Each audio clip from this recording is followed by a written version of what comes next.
hit the floor. Let the bottles hit the floor. Let the bottles hit the floor.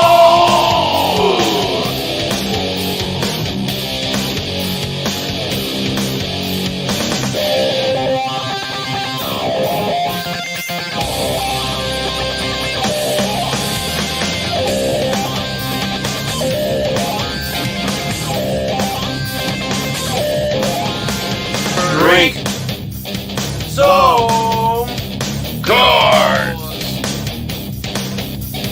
Take wink at 4. 1 core to the side of me. 2 core to the side of me. 3 core to the side of me. 4 core to the side of me. 1 think I've got a shit. 2 think I've got a shit. 3 think I've got a shit.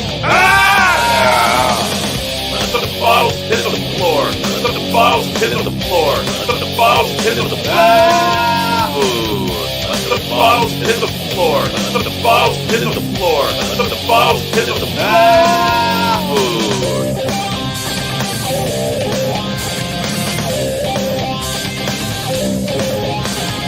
I'm drunk again. I have no friends. 1 core to the side of me. 2 core to the side of me. 3 core to the side of me. 4 core to the side of me. 1 think I've got a shit. 2 think I've got a shit.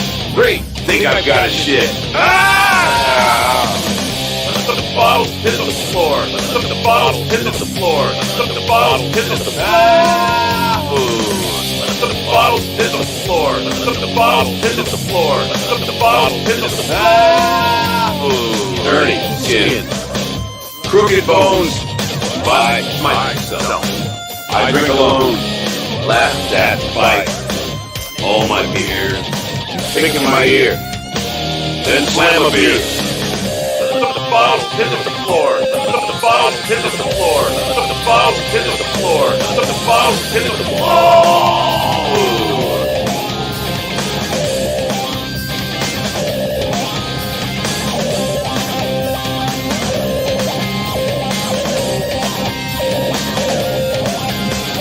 One core to the side of me. 2 core to the side of me. 3 core to the side of me. 4 core to the side of me.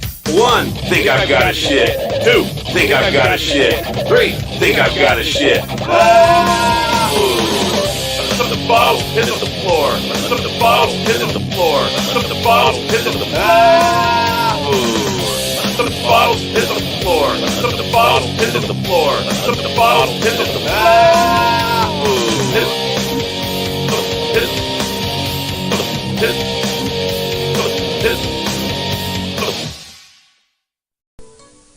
Gee, I wonder where Bob is. Hi, Carol. Hi, Bob. I didn't think you were going to show. Yeah, sorry I'm late. I kind of got caught up in traffic. That's cool. What's up? Not that much. I went to the new cutlery barn on 34th Street today. Oh, what's it like? It's pretty cool. Hey, you want to eat some food? Okay. Waiter. Hi, can I take your order? What are your specials, please? Spaghetti and fried bumblebees. Hey, you can't talk to us like that. We want to see the manager. Okay. Manager. Hi, what seems to be the problem? We didn't like the way your waiter talked to us. Well, I'm sorry, it won't happen again. Okay. Hey guys, is there room at this table? Hi, Frank. Oh, sorry I'm late. I was down at the new cutlery barn. Yeah, I've been there. They got pretty cool stuff. Yeah, I should go check that out. Yeah, you should. Waiter, do you have fried bumblebees today?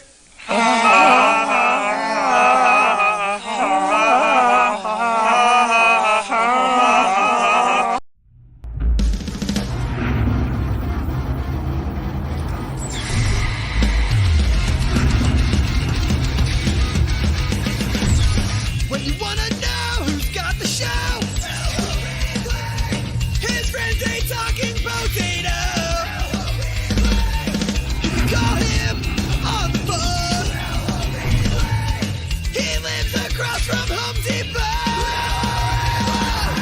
One Dabblein blog with Hillary Blake. One Dabblein blog with Hillary Blake.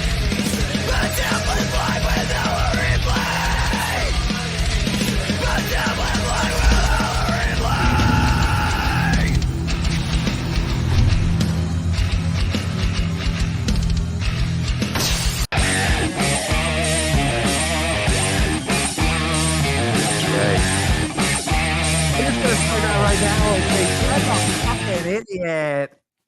Hello, everyone. Welcome to Misery Loves Company. And my impression really sucks right now because I gotta scream. I gotta say Chad's a fucking idiot. I gotta get into it. I can't just fucking do it. I gotta fucking get into it. Did you see Opie had the fucking vegetables on? What a fucking hack! That's not true. This is an Opie friendly zone now. We are very Opie friendly. Opie's a fucking genius as far as we're concerned right now because Opie's been embracing the vegetables. Man, I'm so glad I pulled out of that Misery Loves Company whole fucking parody show because I cannot do this for a whole fucking hour. I can't even do it for fucking 1 minute. I'm a fucking hack. All right. Let me bring some people on. Oh, great. Another mass hack. I'm Fat Ray DeVito. Oh, hello, Fat Ray DeVito. Good to see you. I found a new kids room. Oh, that's right. Oh, okay. I get it now. I see. Yes, where is that boy? That boy, Ray you always play with, Carlos Danger? No comment. He's touring the mean streets of Cleveland. He's touring? He's got a gig. He's very busy. Okay. That's wonderful. And with me, as always, is OJ, Obnoxious John. OJ, how are you? Good. Good evening, gentlemen. I'm taking my B. Brennan thing off. I cannot do it tonight. I just don't have it in me. I don't know why. I think it's because I don't want to wake up my family and I don't want to yell like you really have to do to really capture the essence of Brennan. So I feel like I really failed everyone, but you did not. The cops will show up. You don't want the cops showing up. You don't need that heat. True. Yeah. Well, I didn't mention Leslie Jones, and I didn't mention anything that'll get us thrown off, or anything that would embarrass me as a father. I'm a fucking father. Fucking Kumia. Do you see Kumia? He's always saying the F and the N's. We know what you're talking about. You Piazza. Isn't that funny? We say Piazza. I like that Kevin Brennan watches the news, the 6 p.m. news. He's the last guy that still watches. Oh my God, I watch the news. I have children. I'm a father. I'm offended. That's hilarious. So I love you, Kevin Brennan. Yes, we all love Kevin Brennan. That's why I love doing a Kevin Brennan impression. I just don't like when I am really bad at it, but I feel like it got a little better. Oh, not Cal. Chad says California now, so I stopped saying California dollars. Canadian $2.20. Rack me. Yeah, rack me. You Piazza. You Derek Jeter. But yes, thank you. Thank you for the super chat. But there is so much going on in the Dabbleverse, Carlos. Are you following everything that's been happening? I mean, I guess so. I'm still on the fence as to whether is there even a Dabbleverse anymore? Yeah. I mean, there's always, I think, going to be a Dabbleverse as long as there are people still calling it the Dabbleverse and just any hack with the microphone. That's what I'm hearing. That's it. Any hack with a micro. You're all hacks. What the fuck? What happens when the super chats dry out? What happens? How do we get it so that we could play a prank where we get every MLC listener to not super chat for a day? I need to see Kevin's reaction to no super chats. It'll be like Event Horizon. You ever see Event Horizon where they're like eating each other's asses and it just becomes total chaos? It's a disgusting scene. Now I have to see. Are you sure you're not talking about the human centipede, Carlos Danger? Either or, whatever your reference. Because I did see that, but that other movie you just mentioned, I have not. I am not a movie guy. Okay, I have to break character here a little bit.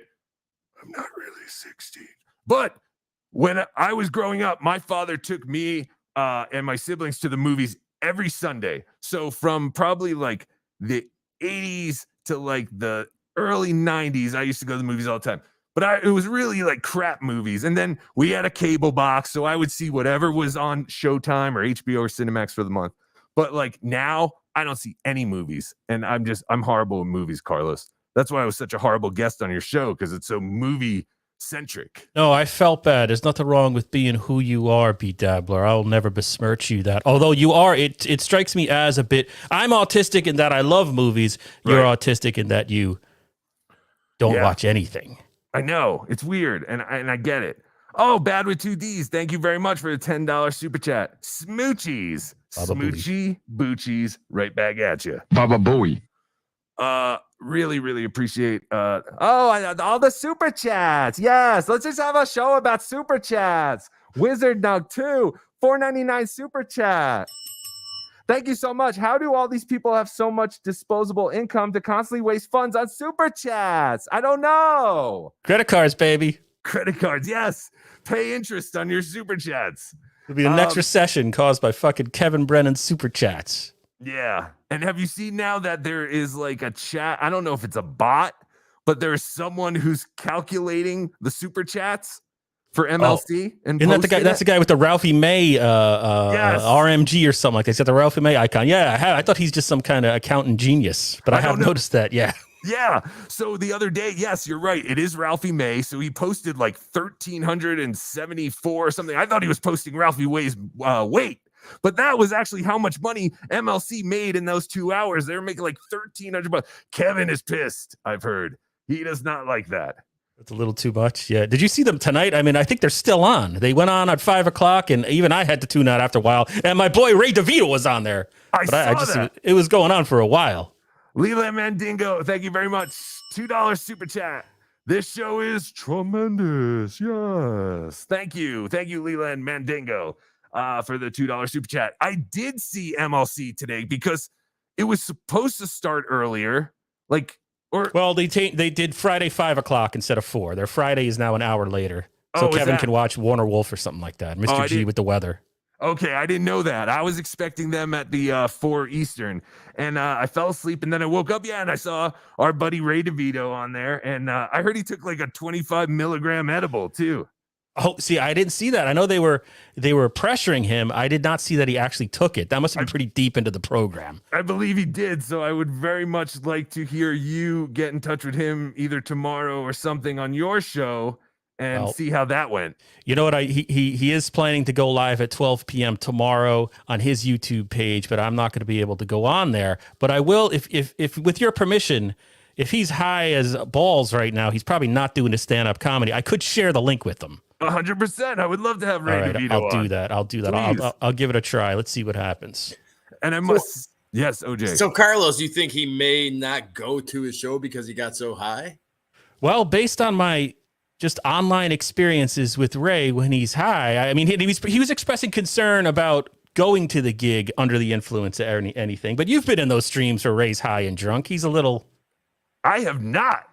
I've never. I meant Obnoxious John. I'm sorry. OJ. OJ's been in the chat when Ray's a little out of his gourd. Oh, I'm sure, but I need to see that because I had no idea. Voltaire 325, $2 super chat. You are better than dead guy fat jokes. Ha! See, Chad, I'm not. I'm certainly not Voltaire. Yeah, the one problem with MLC and Chad, I love you, buddy, but you got to get away from the mic when you yell hack because you're really fucking my ears up. I identify with that. Yeah. But yeah, you want to keep doing it. That's fine. I also must say that the written views expressed by Carlos Mancia Danger do not reflect those of BeDabbler. Yeah, I was talking to you earlier. I have still not watched Ski Mask. I've seen some clips of him. He is another masked brethren. That's how I see him. But I have not seen him. So your sign behind you is the views of your own. I would like to point that out. $5 super chat from Bad with 2 Ds. BeDabbler, come on my show, man. I'll pay you in quaz. You don't have to pay me anything, Bad. Just ask, and you did, and I will. No problem. I'll find time. And Jake Hudson, you too. I will. We'll figure out a day. Jake Hudson keeps sending me invites, and I'm like either in my car or I'm somewhere that I cannot do a live stream at the moment, but I promise I will get on with you. You're a brave man to take on Jake Hudson. Did you see that he had threatened corn diff? Yes. Yeah. He did. Who hasn't? Who hasn't threatened corn diff? That fucking corn. Let's get right into right now, let's get right into that. Let's get into Opie and the Veggie Tales, as people are calling it, or Farmer Opie and the Veggie Medley. I like that one. Someone put that the best. And then I think Frank Pellegrino put Grino, Opie and the Starches. So there are many different names for the Opie podcast that is blowing up with our friend Cordiff. Cordiff, how are you? This is gonna fucking suck. Oh, This is great. tremendous. Yes, Carlos Danger, you look tremendous. Yes. How are you? I just want to stay for the record. My allegiances are still with the other potato. No offense, Corn Diff, but Oh, no, I understand. I love him as well. That's why I'm here. Yes, OJ. Everyone's here. It's great. why do you is sound he babbling? satanic? You I sound don't like you got the number of the beast carved in your balls or something. What is going on there? Well, it was much harder for BeDabbler to try and do it, just changing his voice constantly. Yes, he's right. And now I'm so into it that I'm actually moving around as Cardiff talks, like I'm talking for him. But don't be fooled. It's all magic and tricks and mirrors. Can OJ undress the dolls? I don't mean to be weird. Are we still live? All right, never mind. Move on. Oh, well, I was told that maybe naked dolls would be taken off YouTube, which is ridiculous. Yes. Makes no sense. It doesn't make any sense. They're dolls. It's just rubber or plastic that's shaped like a boob. Who cares? Take it easy, Jake Hudson. Bye, Jake Hudson. Anyway, all right, Cardiff. We'll talk to you later. So yeah, Opie had all the vegetables on. First he had Cardiff, then he had was it Cordiff popped up next, or was it Corndiff? I think it was Cordiff. Been a long week. It has been a long week. This was in very early on in the week. I just want to play this one clip because this was the introduction of Cordiff, which I don't believe Opie put up as a clip because of the naked Barbie dolls, is what I assume. So this kind of explains why Cordiff is there. And I just wanted to play this one. All the other clips you can see on Opie's thing. Opie is really taking to the vegetable. I like to call them the produce gender identifying dabblers, or the BGID. He's really taken to the BGID, and it's great to see because even other people are saying Opie's got his smile again, which is fantastic. But I hope you're welcome. But until I build my thing, right? The offer I make to people is you come on my show, you cut this up. If there's anything that actually worked, I don't know if it did, and throw it on your show. Oh, thank you. That's not a bad deal for now, right? I may cut out some of the Jake Hudson stuff. So I like the Jake Hudson though. He's a good soul. Yeah. I'm obsessed with his wandering around his house as he talks to people. All right, you want to talk to this other guy? Yeah, let's talk to this Cordiff. All right, Cordiff. Oh my, this is tremendous. Yes. Obviously, a hack ripoff, Opie. You have no idea how important this is to me, Opie. Can you show doll boobs? I don't know if we could show doll boobs there, Cordiff. Opie, you are my mother. You gave birth to me, Opie. You're not even aware. Have you ever given birth to this, Opie? What? This is tremendous. I can't. It's too early for you weirdos. He was not that you're a weirdo, potato. You're not a weirdo. I am. No, that's fine. Oh wait, we're getting super chats because of your. Okay, that was my favorite part. Just how creepy you were there. It was just awesome. It was hilarious. Well, Opie looking like crazy Ralph from Friday the 13th, warning the campers to stay out of the woods. Yes. My favorite part was Cardiff trying to say, Opie, you gave birth to this? But Opie was not paying attention. So if anyone is confused, back on one of Opie's live streams, someone asked him to have Cardiff on the show. And Opie, instead of calling Cardiff, decided to do the tactic of changing the vowel in his name. So he called him Cordiff, and he was like, Cordiff, I don't know a Cordiff. And the next day, Cordiff Natural Gas was born. So yes, Opie is the mother of Cordiff Natural Gas. And if you want to see more, you can definitely go to @opieradio.com and see all the hijinks of Opie and the vegetables. But yes, it was a very exciting week. It was so special. I mean, just as a listener and a fan to watch you guys on with Opie, everything about that was awesome. And to see Opie embrace his inner dork. Right. Yeah. And that's what I mean. He was having fun. I mean, what are you going to do? Have Opie just talk to the chat and bring up today's topics that everyone's bringing up. And now he's having fun with three vegetables. And you could see Cardiff's eyes light up. I might be reading into this because I mean, I do drink heavily in the morning, but Cardiff, you could see the joy in his eyes this is happening. Yes, you are not wrong. I can tell you it is absolute 100% that Cardiff is above the world record, which is great because, he had that big stinkeroo last week. And that's why I wear my mask, man. I stand with you guys. Yes. Thank you. We appreciate it. But, that was all Cardiff. That had nothing to do with me. Anyway, yes. So the Cardiff stink is starting to go away again, which is great because, I love my good buddy Cardiff. But for a while there, even I was distancing myself from him. My God, was that horrible. You don't lie on the internet, Cardiff. That's the number one rule of the internet. When you get your net zero free minutes in the mail, they tell you, do not lie on the internet. Fucking Bob Levy was a little out of line, though, I gotta say. Now that I have this mask on and no one knew so. Bob Levy was a little like, hey, he was a little hard on Cardiff, I thought. Take it easy, Bob. And he wrote the bit. That's what's crazy. Bob it was his Levy creation, obviously. Exactly. That's why he promoted it so heavily on MLC. Fucking hack. Always with the plugs. He's just another pizzeria or whatever. Anyway. So that was Opie. Opie also had Chad on this week. That was interesting because I thought it was interesting how well behaved Chad was. Almost like when Cartman would part his hair and act all sweet and be like, "Oh, I love you, Opie. Anthony's a dick, and I think it's unfair how they treat you." And blah blah blah. But Eddie that was Haskell. interesting.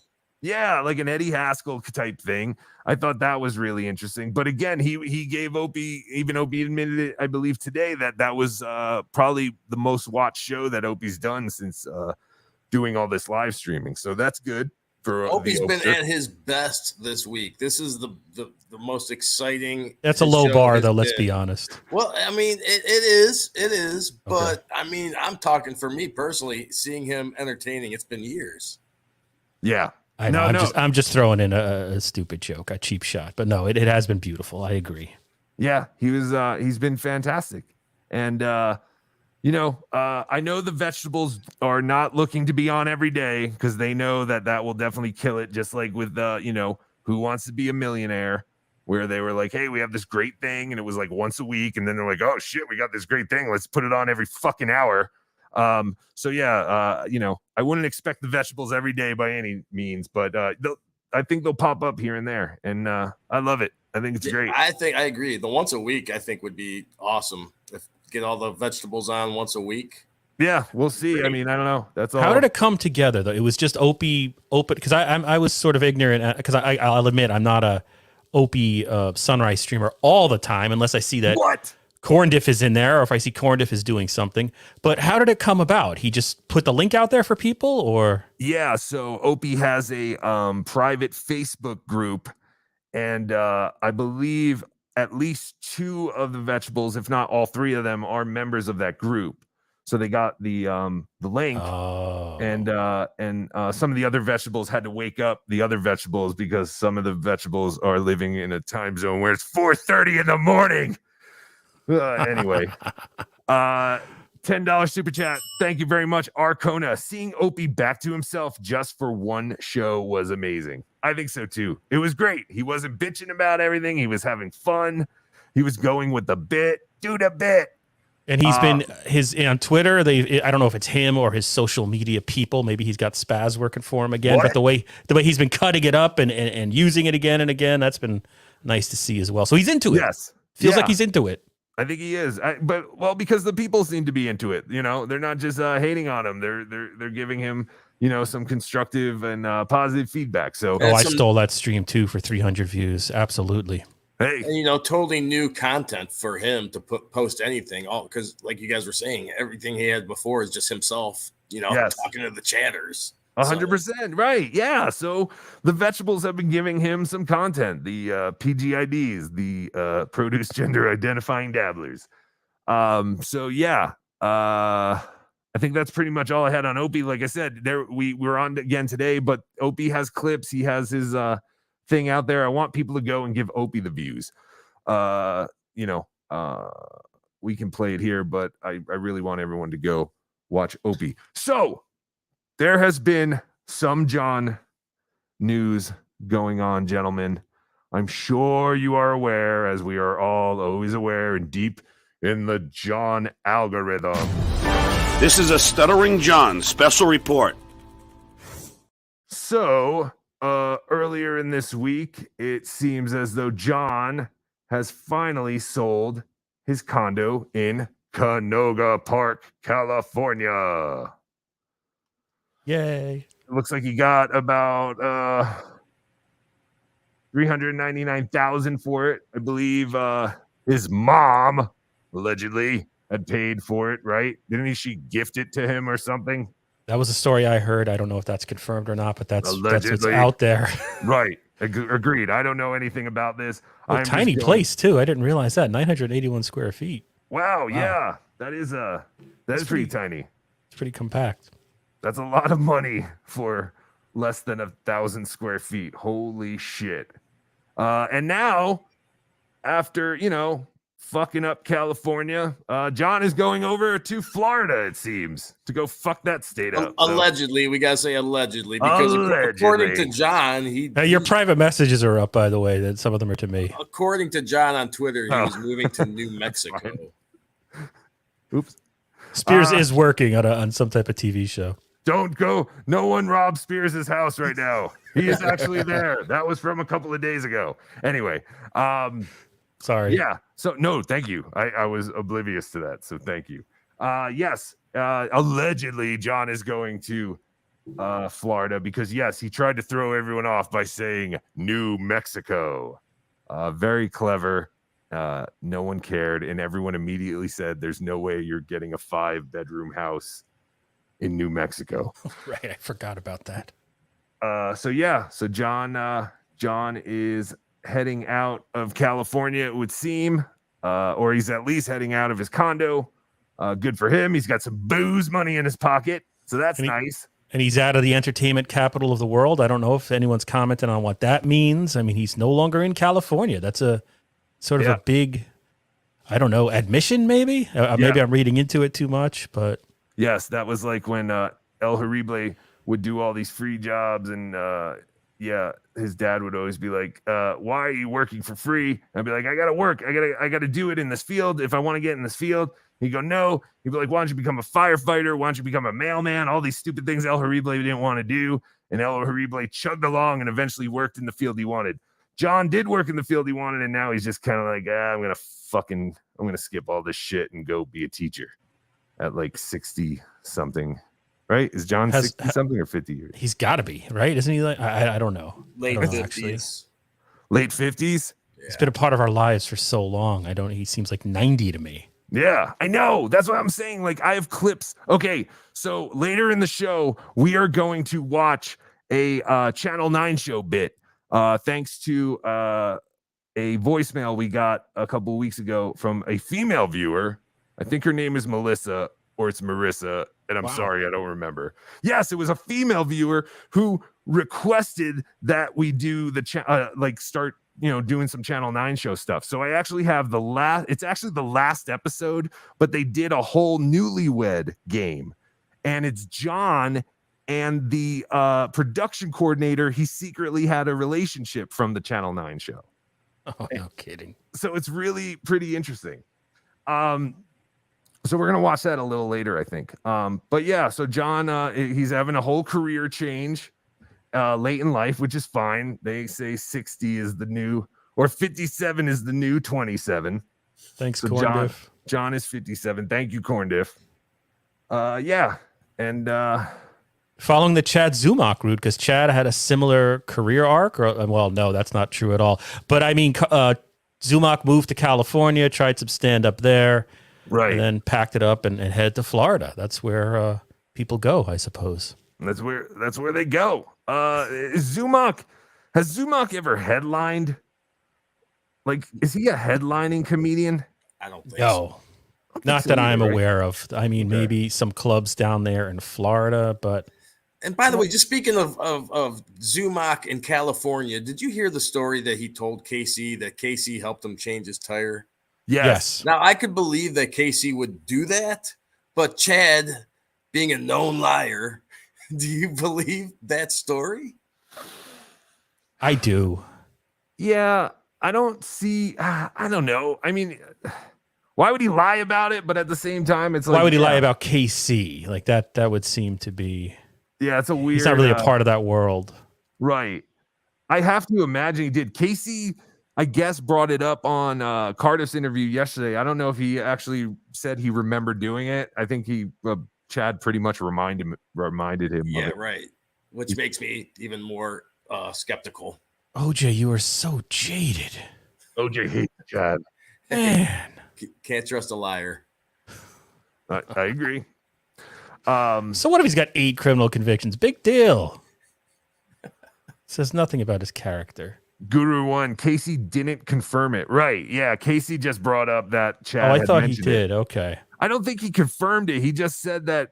Chad was a nobody. Why would he remember exactly who Chad was at that time? Okay. Yeah. I mean, I Thanks, guess. But how many tires do you change for people in your through your life? I mean, well, if you're Casey Armstrong, that's he's true. like Superman. That's true. That was a great interview, by the way. That was I loved every minute of that. I did. Yes. Cardiff did a great job with KC. Nurse Spaghetti Tooth John, thank you very much for the $5 super chat. Someone please warn John of all the dangerous oil cans in Florida. Yes. Everywhere there's oil cans, just like a Double Dragon video game. And you can John's fingernails are dirty enough. He doesn't need any more oil. In a lot of brown fields down there. I checked the Federal Registry. Thank you, Nurse Spaghetti Tooth John. Your name keeps changing every week. I think that's a Patrick. Never mind. I'm sorry. Go ahead. Oh yeah. I'm figuring out the meaning of Chatter's name. You're everywhere, Carlos. You are everywhere. I'm there too, but I don't chat, so I'm just lurking. But I'm there. Were you watching this morning? Well, yes, I was. I was watching this morning. Yeah, I'm sort of I'm addicted to Patrick Melton. That's my new one. I am kind of too. I have mixed feelings. I enjoy a lot of his show, but at the same time, I'm just kind of distance myself from everything. But yeah, I'm there. I'm there with you. A lurker. Yeah, he's the perfect thing to lurk. I'm a lurker. Yeah. He got me with talking about Egg McMuffins all the time. That's my weakness. I love Egg McMuffins. I do a sausage McMuffin with egg, honestly. And I have been upgrading to the McGriddle. Patrick Melton, where have you been, buddy? Get the McGriddle. Stop talking about Egg McMuffins. I mean, you like Egg McMuffins. Let me introduce you to the McGriddle, where the bread is 2 pancakes. Get him on. Right. Oh, I would have him on in a second. I don't know how. I know he liked my B. Brennan or my my Kevin Brennan impression, but I don't know.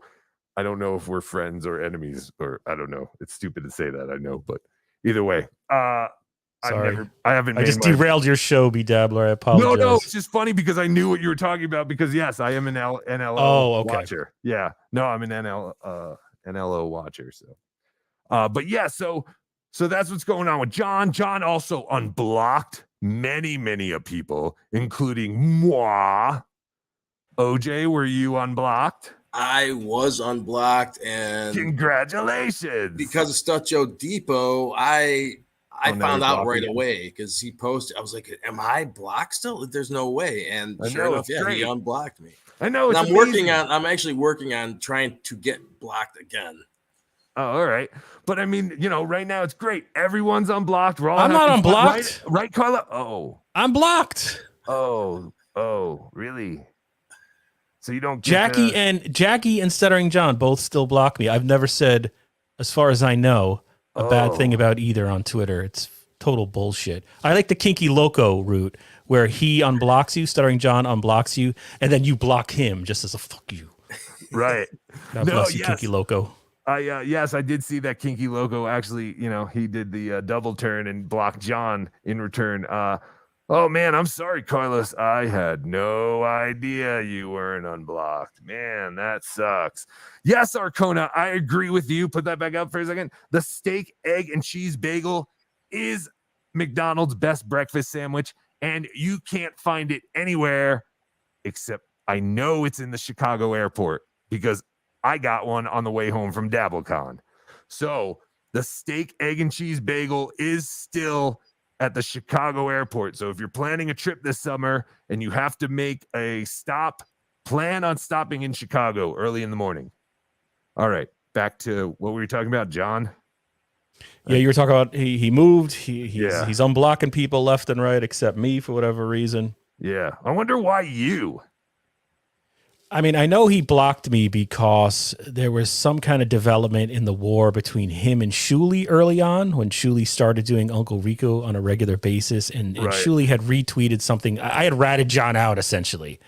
Gotcha. And that got me the block. So I don't know. I mean, he can't remember that. I don't know what it is. I'm taking it personal for real. I mean, it hurts. I think you should because it seems like he did a massive unblocking and then maybe. Can you just unblock everyone? I know he was like asking Twitter or he was trying to do that. I don't know if you can because I have no idea. See John going in and unblocking everyone, then going like, "Oh, insufferable bastards guy, fuck that guy." Oh, BeDabbler, yes, unblock him. Like I don't see John doing that. So, but I also don't see him unblocking and then going, "Wait, who is that Carlos Danger guy? Let me find it." So I don't know what's happening, but yeah, it's a mystery. It's an amazing time to be alive. Hey, if you have been blocked or unblocked by John, give us a call, 973-440-9770. How do you feel about all this crap going on? Kiki Loco, has anyone been reblocked yet? I checked to see if I was reblocked because people just tag me and everything. So I just assume I'm going to get blocked that way just by guilty by association.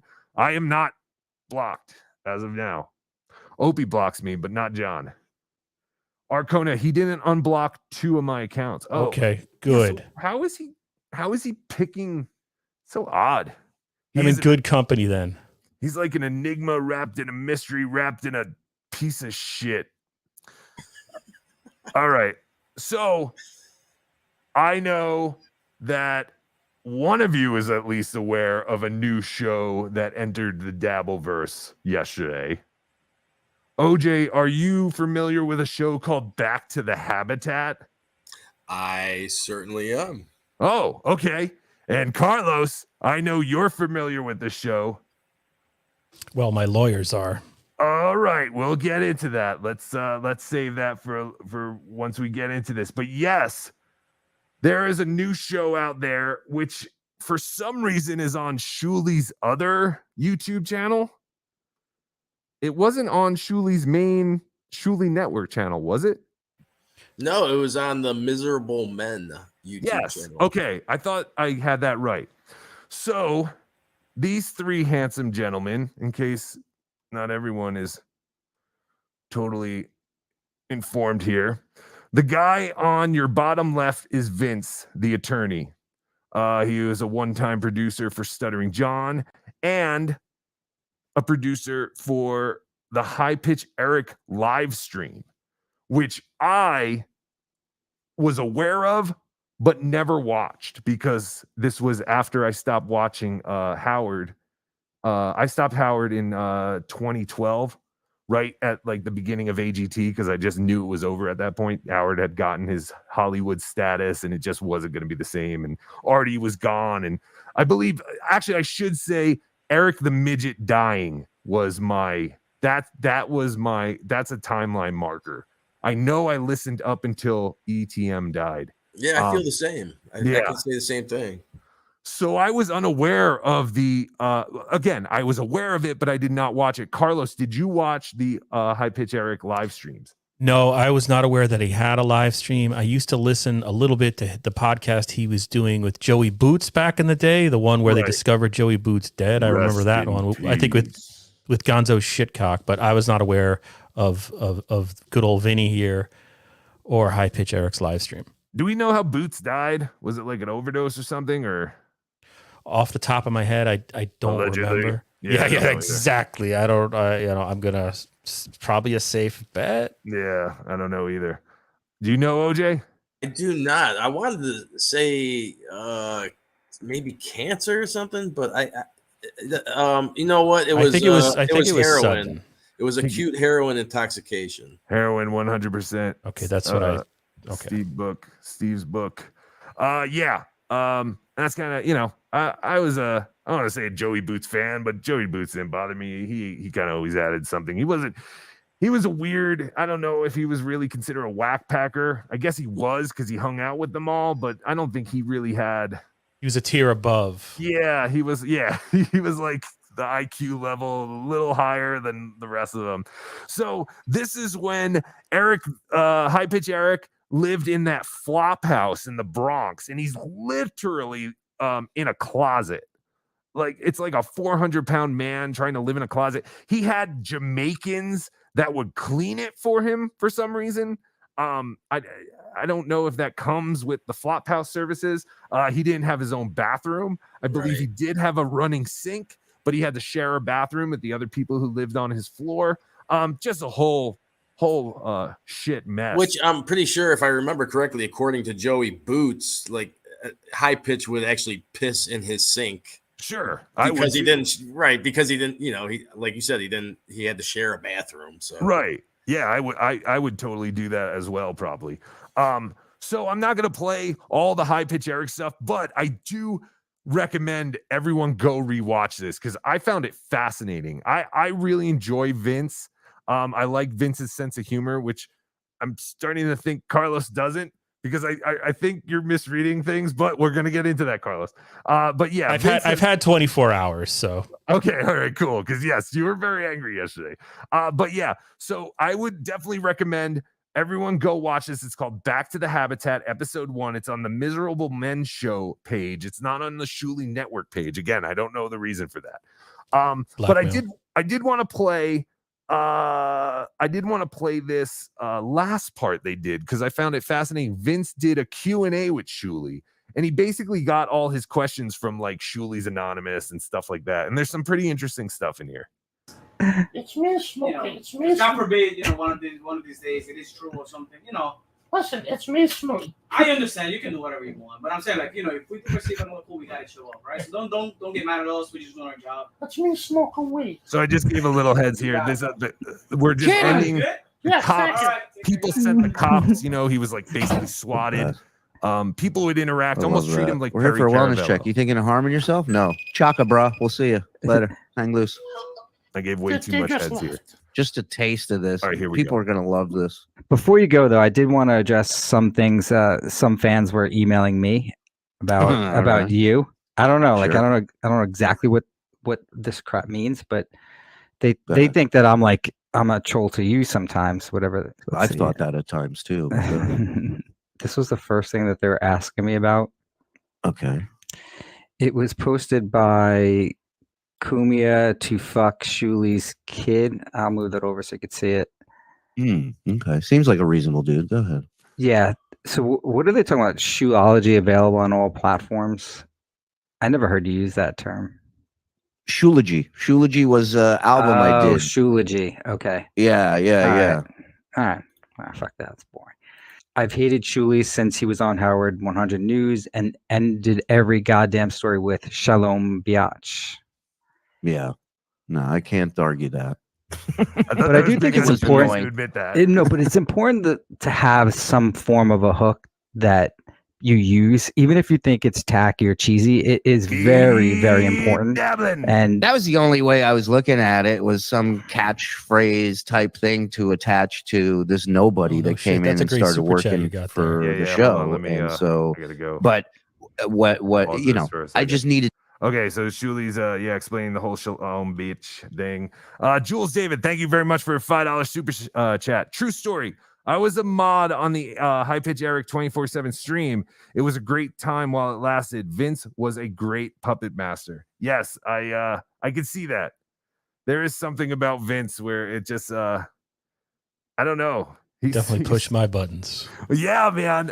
Well, and again, we'll get to that. We're building up to that, but this is just some more questions for Shuli. Shuli was a good sport with this too. Just some questions for Shuli. That's all it is. Couple of questions. Absolutely. These are just harmless questions. Carlos, stop it. Sounds like Dr. Katz. Wasn't that the old Dr. Katz? Yes, the therapist show on Comedy Central. Right story. I needed to just do it 2 or 3, 2 stories out of the 4 that I did a day should have that. Not every single one. So, but I learned that going forward. Yeah, exactly. Like, but I had no problem with that catchphrase. Thank you. Everyone I hear did. his comedy ticket sales only have standing room only left. Said no one ever. I thought they was a standing room only because they had no seats. But either one is fine. Listen, I feel like Vince some shows you do well, Shuli some shows here, you don't. That's the nature of this business. He knows these and questions it wouldn't be my first shitty time doing a questions for show with Shuli. low ticket sales. But you just put on a show. You do it for whoever does show up, because next time more people show up. I when I broke away from the block party and started doing solo stuff, they were selling 20, 30 tickets to a show. But the second time I came around, there was 80 people. There was 100 people. So you just got to build on that. You just got to keep going. That's where the real comedy lies, when you're in front of 12 people, not a sold out fucking theater. That's it's pretty much cruise control at that point. Yeah, so I got these from, remember that Reddit channel, whatever they call it, that you said Shuli's Anonymous? Whatever they call it. Yeah, so once you told me about that last show, I joined it. So that's where I was getting these these from. There's a flyer I saw. How much does Shuli make from YouTube? I make enough to hire a staff, and everybody's making money, and I'm not giving them numbers, but everyone's making money. Carlos. Hashtag pay Ray. Hashtag pay Ray. But yes, that comes up. We're getting there. $5 super chat. Thank you, Arcona. Red Bar's wife is a delight. When he goes to bed, she is running the empire. Jules David is amazing. Yes, we all love Jules David. And that's definitely the real Jules David, who has enough time to watch all these shows that get 70 people watching, and she donates money to them. So thank you, Jules David, and thank you, Arcona. God bless Really you. appreciate it. It's so good to have the real Jules David supporting all of us. That is fantastic. All right, back to Shuli. Yeah, so Shuli's going into, he's just saying everyone makes money. He's not going to go into specifics, which I don't think anyone expected. And El Hardy, what's interesting to me about Vinny here is that this isn't a conversation he's having. Like, I don't know Vinny. Right. I could be completely wrong, but if you're making the argument that he's trolling him, the fact that he's not asking follow-up questions to Shuli, Shuli's answering the questions, and then you can see him, he's looking for the next motherfuck question, and then he hits him with it. So yes, that's why I was trying to tell you yesterday, don't get too worked up, because I think this is just his, he knows the questions are shitty towards Shuli, but he's like, what is this question on this subreddit? I don't really know the name. Shuli's Anonymous. Anyway, all right, let's keep going. Yeah, I love Vince. I think Vince is great. He's fantastic. We do very well. It's a success. And I do believe Vince will be at the Pottstown show, OJ. He has said that. I made note of that. Yes, he will be there. You make note. You and your notes, Carlos Danger. We'll get to it. You are a professional. Much as that upsets this Reddit page, and I'm sorry, but it's working.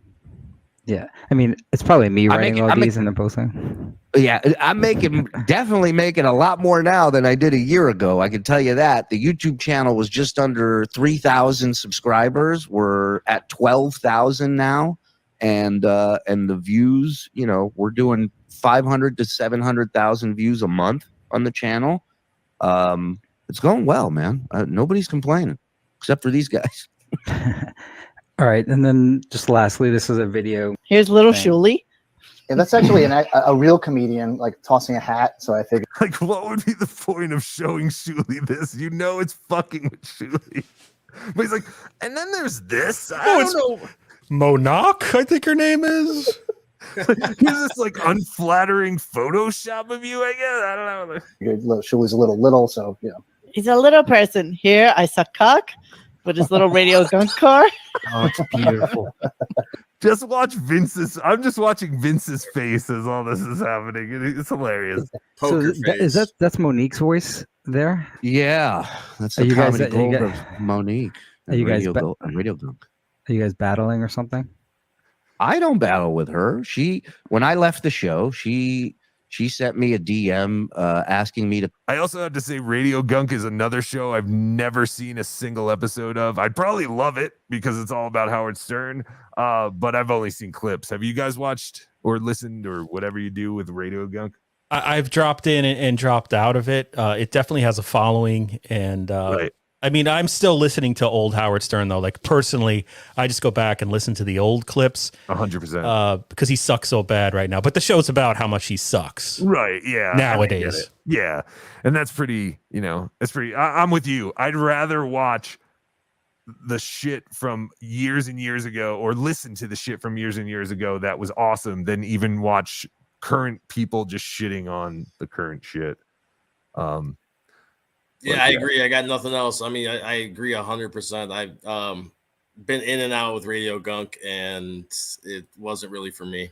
Okay. Yeah. I got to try these shows just to kind of see what's going on, but I just have to be honest. I've only seen clips and her stuff with Carl and stuff like that. To come on Radio Gunk, and I was like, nah, I'd rather not. You guys are not necessarily supportive or fans of mine. I'm not Brent Hatley. I'm not looking to try and win people over that don't like me. If you don't like me, then you don't like me. I don't have to play ball with you.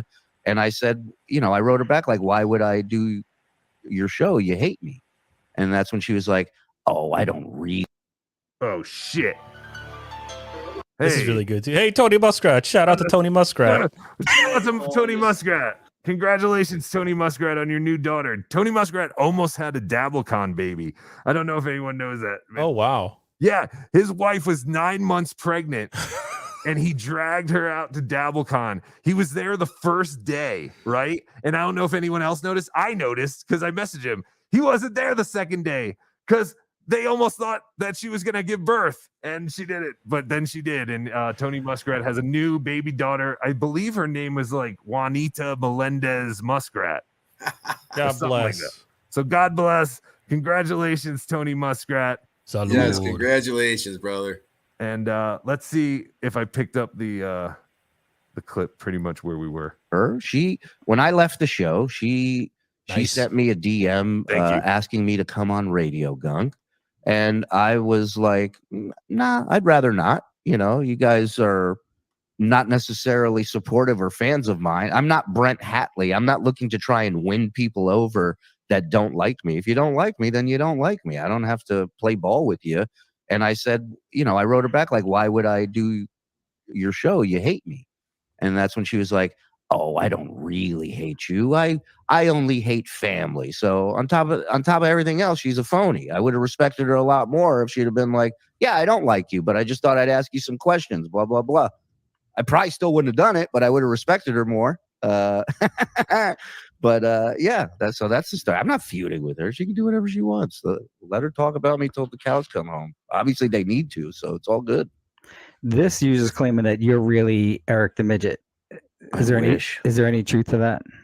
I wish. Next question. Believe me, I held the guy in my arms as I flew him into 7 pairs of cleavage on stage in San Diego. That's so much fun.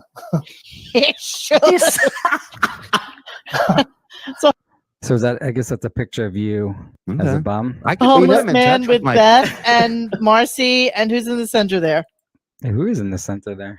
It's in the middle. Whoever was left. I didn't know any other. I guess Katie Lee, but I couldn't. I thought it was Schwarzer. This one, everybody is loved. Oh, Let's put a little air whore right in here. Let's put a little air whore right in here. These are killer. Oh, like a Bob Ross is saying that. That's awesome. What do they make on YouTube? Nothing. I'm Zero. curious. Yeah. 0.0. This is amazing. Beautiful. Beautiful work. Here's Shuli doing a stand-up. I thought this was funny. I'd play that theater. Took this from my seat. Things I hate. Shuli, irony, list. Wow, these guys are great. Don't show that to a lot of No, this is actual file footage. So I was just too lazy to clip this. I'm not trying to play this to fuck with anyone or anything. I don't find any of this particularly funny that Radio Gunk is doing. I'm just trying to get to the clip that is really made Carlos pissed off yesterday. This is from my seat in the front. I want to say it's at the 50. Everybody's seen these before, and some people on Twitter think I think it's at the 50-minute mark, but I could be wrong. You get an output of. Oh my god, they keep talking to get some hype going. That's how angry like this we made do me. with I John. remembered. But here's the difference: we're really good at what we do. We're really funny, and we all have a personal connection. Dear This woman attorneys. doesn't know me. We've never met face to face. We never will. But she'll sit there and she'll talk about me, my family, my kids, just like they do about Howard. It's all Defeat the good. haters That's and what the they got. trolls, That's what Shuli. they got.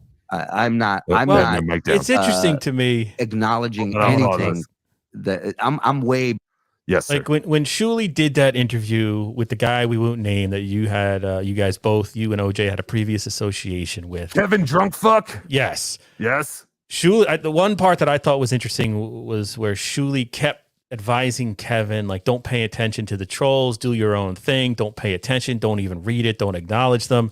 And then attorney Vince here, is it Vince or Vinny? Vinny. Everyone calls him different. It's Vinny. It's Vinny the attorney. I've called him Vince. I've heard all different names. So he's got Shuli in this position doing exactly what I assume Shuli hates. Yeah. So anyway, Yeah, that's my 2 hilarious. cents. No, I gotta say, in my opinion, I think Shuli handled it really well. Yes, I think he did. Well, this is a script. He said this many times before. This is sort of Shuli's go-to defense of the trolls, or defense against the trolls.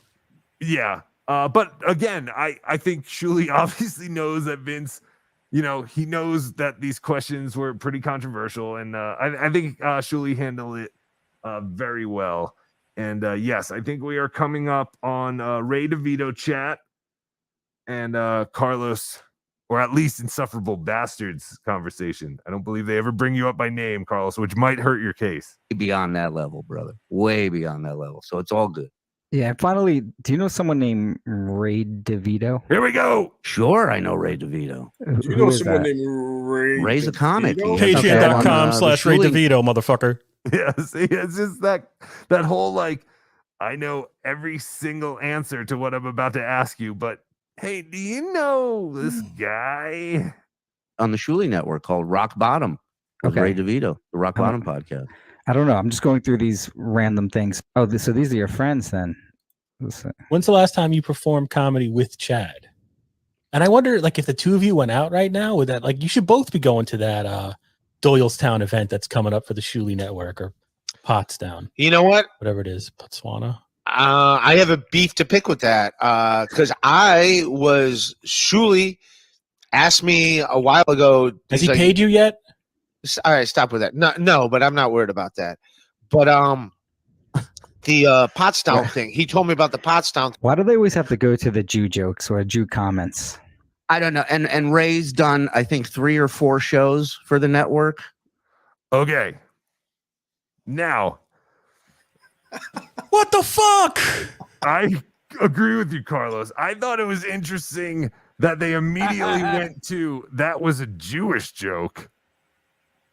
That seems to be more of like self kind of, like you never brought up anything about him being Jewish or anything. Is it just the fact that here's my only thing, but I think that Vince is smarter. Does he not, I guess, know about the Ray DeVito not getting paid, and he's just assuming you were just throwing that out of thin air because Shuli's Jewish? Like, that's the only thing I guess I could think. Well, I mean, all I can say is that I'm sitting there last night. I think it was like 11:30, almost close to midnight. I'm sitting there I had fallen asleep and I just woke back up, because I got sleep apnea because I'm a fat slob. And I just happened to look on my phone and I stumbled. I was in Shuli's Anonymous and I stumbled across this clip. And so I'm watching it on the small screen, and it was just like on my phone, all I can hear is this guy calling me an anti-Semite out of the blue. And yes. It just blew. And look, I sent a million messages to BeDabbler El Horrible, call him the C word, call him, but I was definitely planning to kill this man. I was planning to physically go after this guy based on that. But I've had 24 hours to think about it. I think, like me, he has zero charisma, and he is trying to be funny. 100%. That is Vince's humor. And I was trying to tell you yesterday, I was like, I think maybe he's just trying to find an angle or something. But yes, you used the word cunt so many times in my messages yesterday. I thought that was his practice, his area of law that he studied. This guy got me. And it's just, I guess it's a weird testament to the genius of the trolls on Reddit that they, you guys had me up all night and then I'm thinking, oh my God, Ray DeVito. I love Ray DeVito. Ray DeVito's, I don't care if you don't think Ray's funny or you don't like his podcast. He's the sweetest, nicest guy in the world. Right. He's had me on his podcast a dozen times for some reason. I get him in trouble more than anything. I'm thinking he's going to hear this. There's his boss. He's getting called an anti-Semite. I thought by morning we would find Ray hanging from the rafters somewhere. So I was freaking I'm messaging him. This was.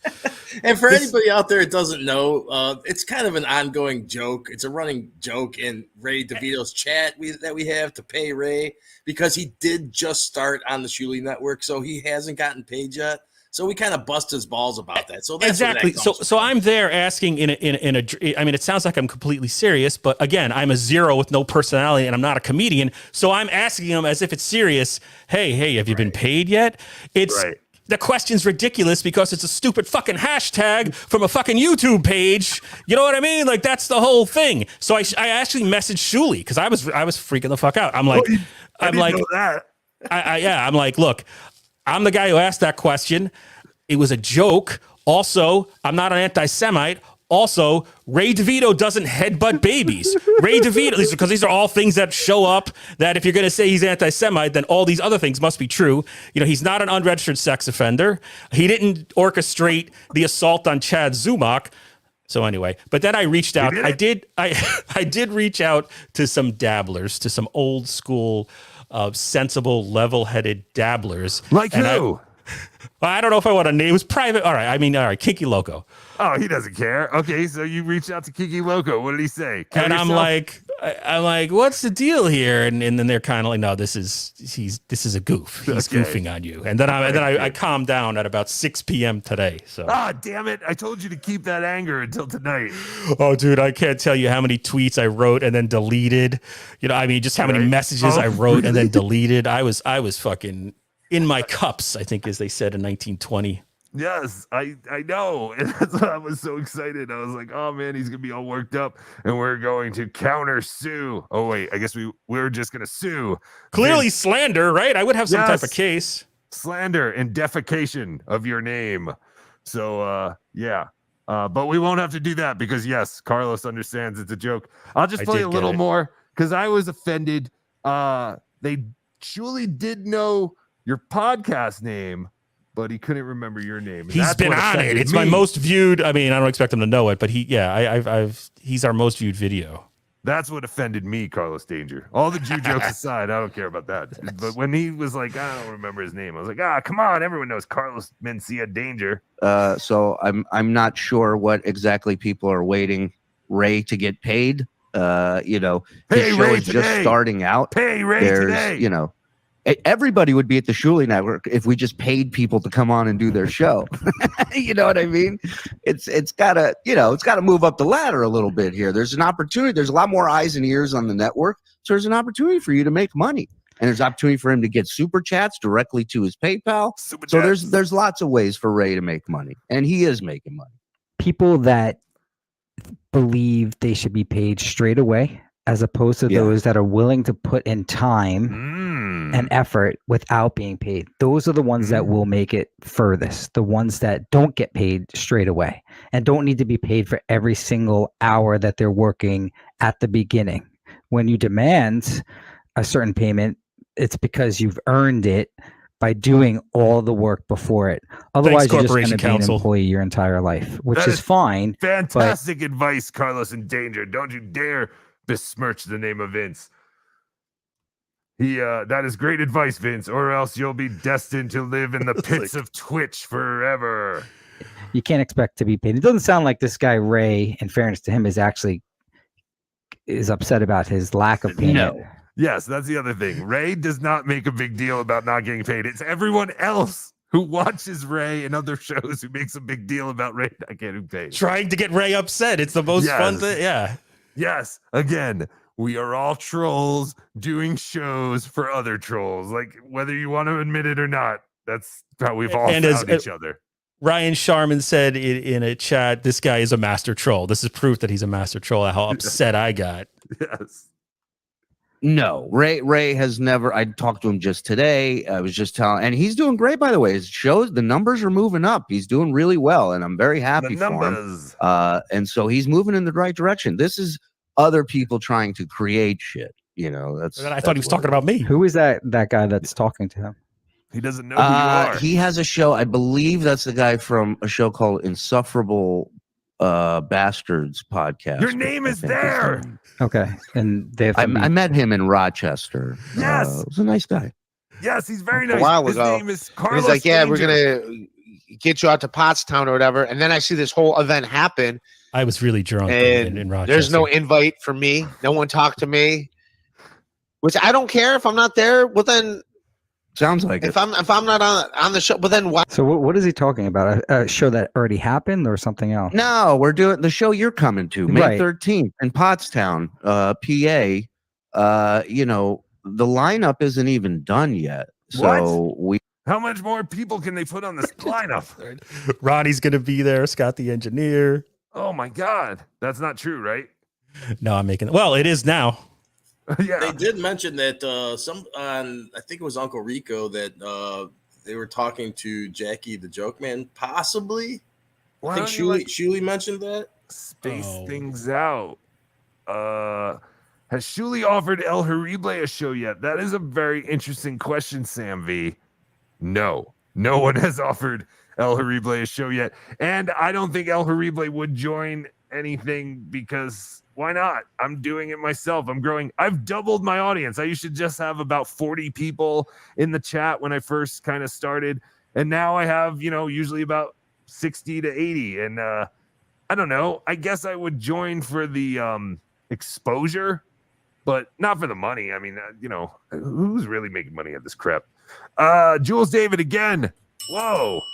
$5. You are all jealous that Shuli has not offered you a show on the network. Yes, exactly. Just as I was just talking. Thank you. Hey, maybe Jules David will offer us a show on Red Bar's channel. That would be tremendous. Yes. Have you been offered a show on Shuli's channel, Carlos? No, man. I'm barely on my own channel. You know what I mean? Exactly. That's what I'm saying.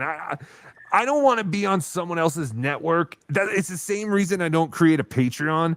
One, I don't want to milk people for money. My whole thing is if you like my show, you want to tip and super chat, go ahead. I appreciate 100%. But once you start doing networks and Patreons, then you're like obligated to do this shit. I do this shit when I feel like it, when I feel like I have enough stuff to talk about. So I don't think I would work good on a network. Like, do you have a set schedule, Carlos? You don't have a set schedule. No, and mine's a movie review podcast. It's supposed to be. I just stumbled across, I've always been a Howard Stern fan. And so we're just like, we're just crowbarred in this type of stuff. I just talk about whatever I want to fucking talk about. Right. I wouldn't pay for it. It would be a ripoff. And yeah, I'm not monetized. And even if I don't even own my channel, if I get monetized, I don't even know what email they send it to if that were to happen. Yeah, it's all fucked up. I will say though, I do get pissed that Ray doesn't invite me on the big show. He's invited me on the Sunday shows when at 11:30 at night, but I never get a call to co-host something with Shuli. So I do harbor that deep resentment against Ray DeVito. Okay, so Ray does his own show, but then he has a set schedule for the Shuli Network show. Yeah, he's in the. I guess he's like, I don't know, 4, 5, 6 shows deep. 1 p.m. Thursdays, Rock Bottom appears on the Shuli Network. So yeah, he's doing that. He had a good one with Patrick Melton, I think, a week or two ago. Yeah, that got some numbers. And that reminds me, before you were saying, I don't know why Ray DeVito invites you onto all his shows. And I do.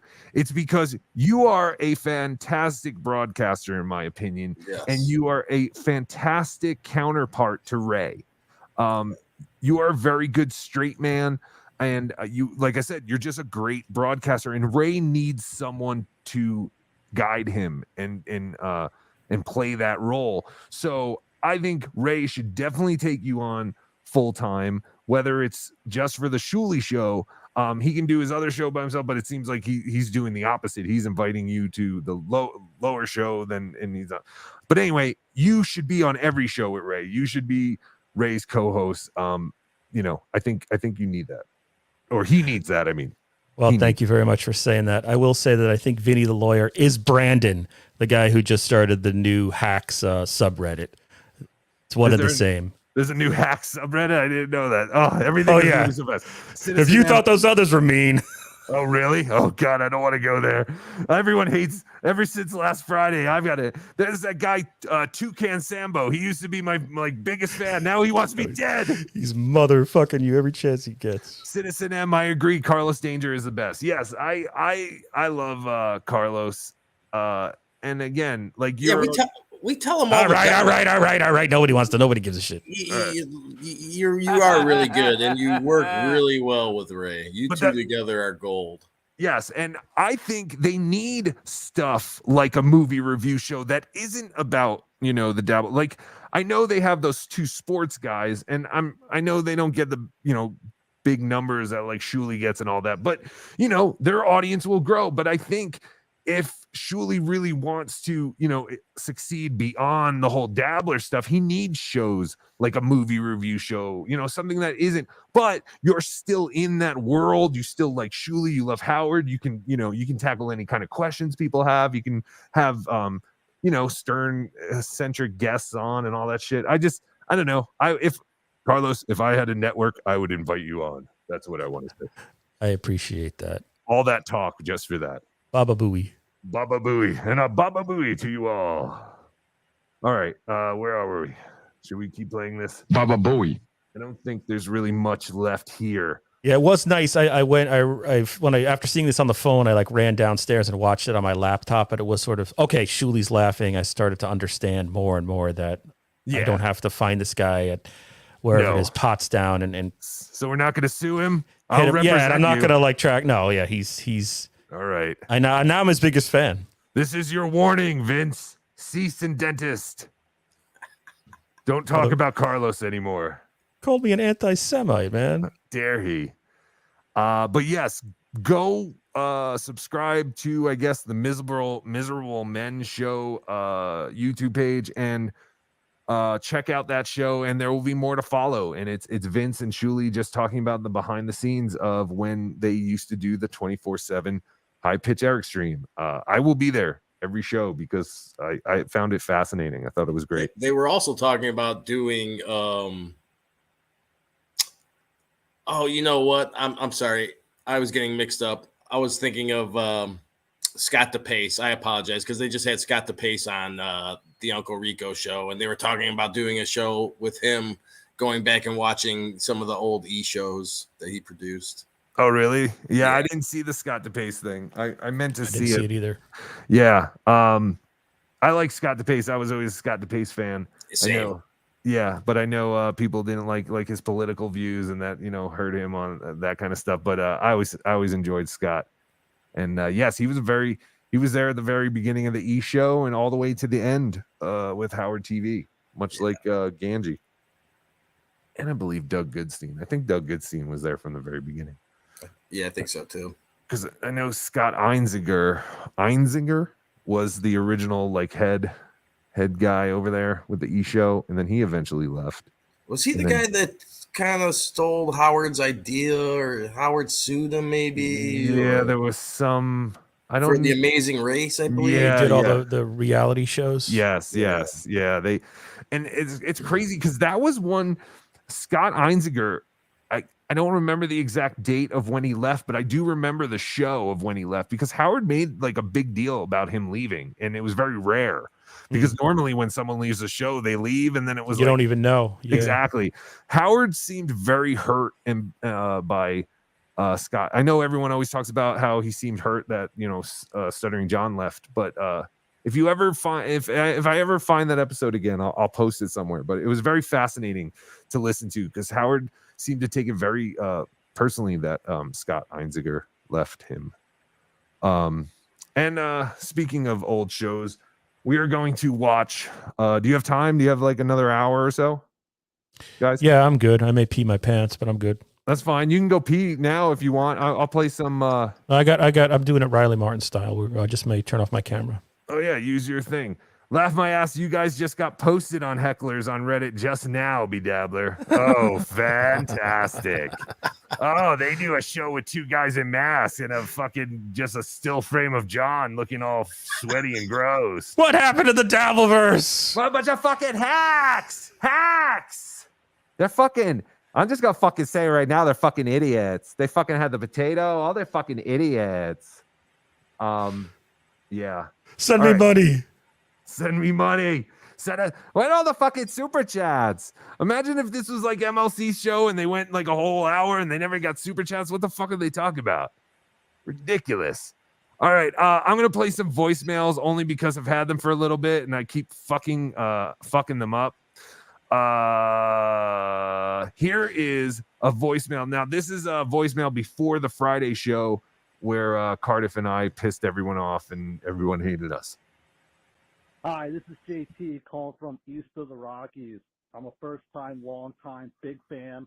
Sorry I can't watch you live today. I'm out here working for the man, delivering the goods in Empire State's Cap City. I'll catch the show later, as always. Keep it real up in the field. And a bottle of Louis to you. Hey, is Carter's number still 1-800-44-STERN? Yo. All right, here's another voicemail before everyone started hating us. El Horrible, I need to ask you to call off the goons. The guy that punched Chad showed up along with the two black guys that punched Jesse Smollett and a bunch of little people who described themselves as the Lollipop Guild. They all came and they said, "Don't fuck with El Horrible." And I was traumatized enough. I need to make a personal appeal for you to call off the goons. This is Brother Ted. Thanks. Thank you, That's Brother awesome. Ted. I had nothing to do with that. All right. So that was when people still kind of liked El Horrible and the world was good. I don't know how well that's coming through on YouTube, but I'm not hearing it very well on my end. Oh, is it really low? It is really low. Yeah, it was low for me too. Okay. You know what? I think I'm gonna skip the voicemails again. All right, here's one. They're angry. All you fucking vegetables are the same. All you vegetables are the same. That's all that guy said. Here's another one. Potato can't sell tickets. Potato can't sell tickets. In Brennan voice. Someone just left a voicemail. I might have to put that as a sound thing. Here's a sound drop request. El Horrible, I was just watching Cardiff and I just thought of it, the greatest sound clip you need to make. He mentioned that every time somebody mentions French fries or something, like he gets like, he looks like he's seeing death or whatever. You got to clip Swing Blade when Billy Bob's at the counter ordering French fries and he does this. French fried potatoes. Or some shit like that. All right. Talk to you later. Bye. All right, good. Yeah, we'll get that drop. Okay. I don't even think I got most of the angry voicemails anyway. Oh, here's one about someone. Yeah, they're not able to hear. The chat's telling us they can't hear them at all. Low, can't hear shit. Okay, then forget that. Well, it just sounds like every one of the voicemails was like from the bar scene in Goodfellas where they introduced like Johnny Rose. Everybody has that accent. Apparently, you're big with the Queens Mafia.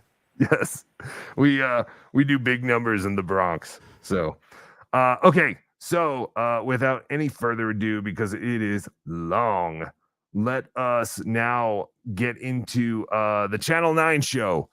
with Howard Stern. Someone requested, again, I think her name was Melissa.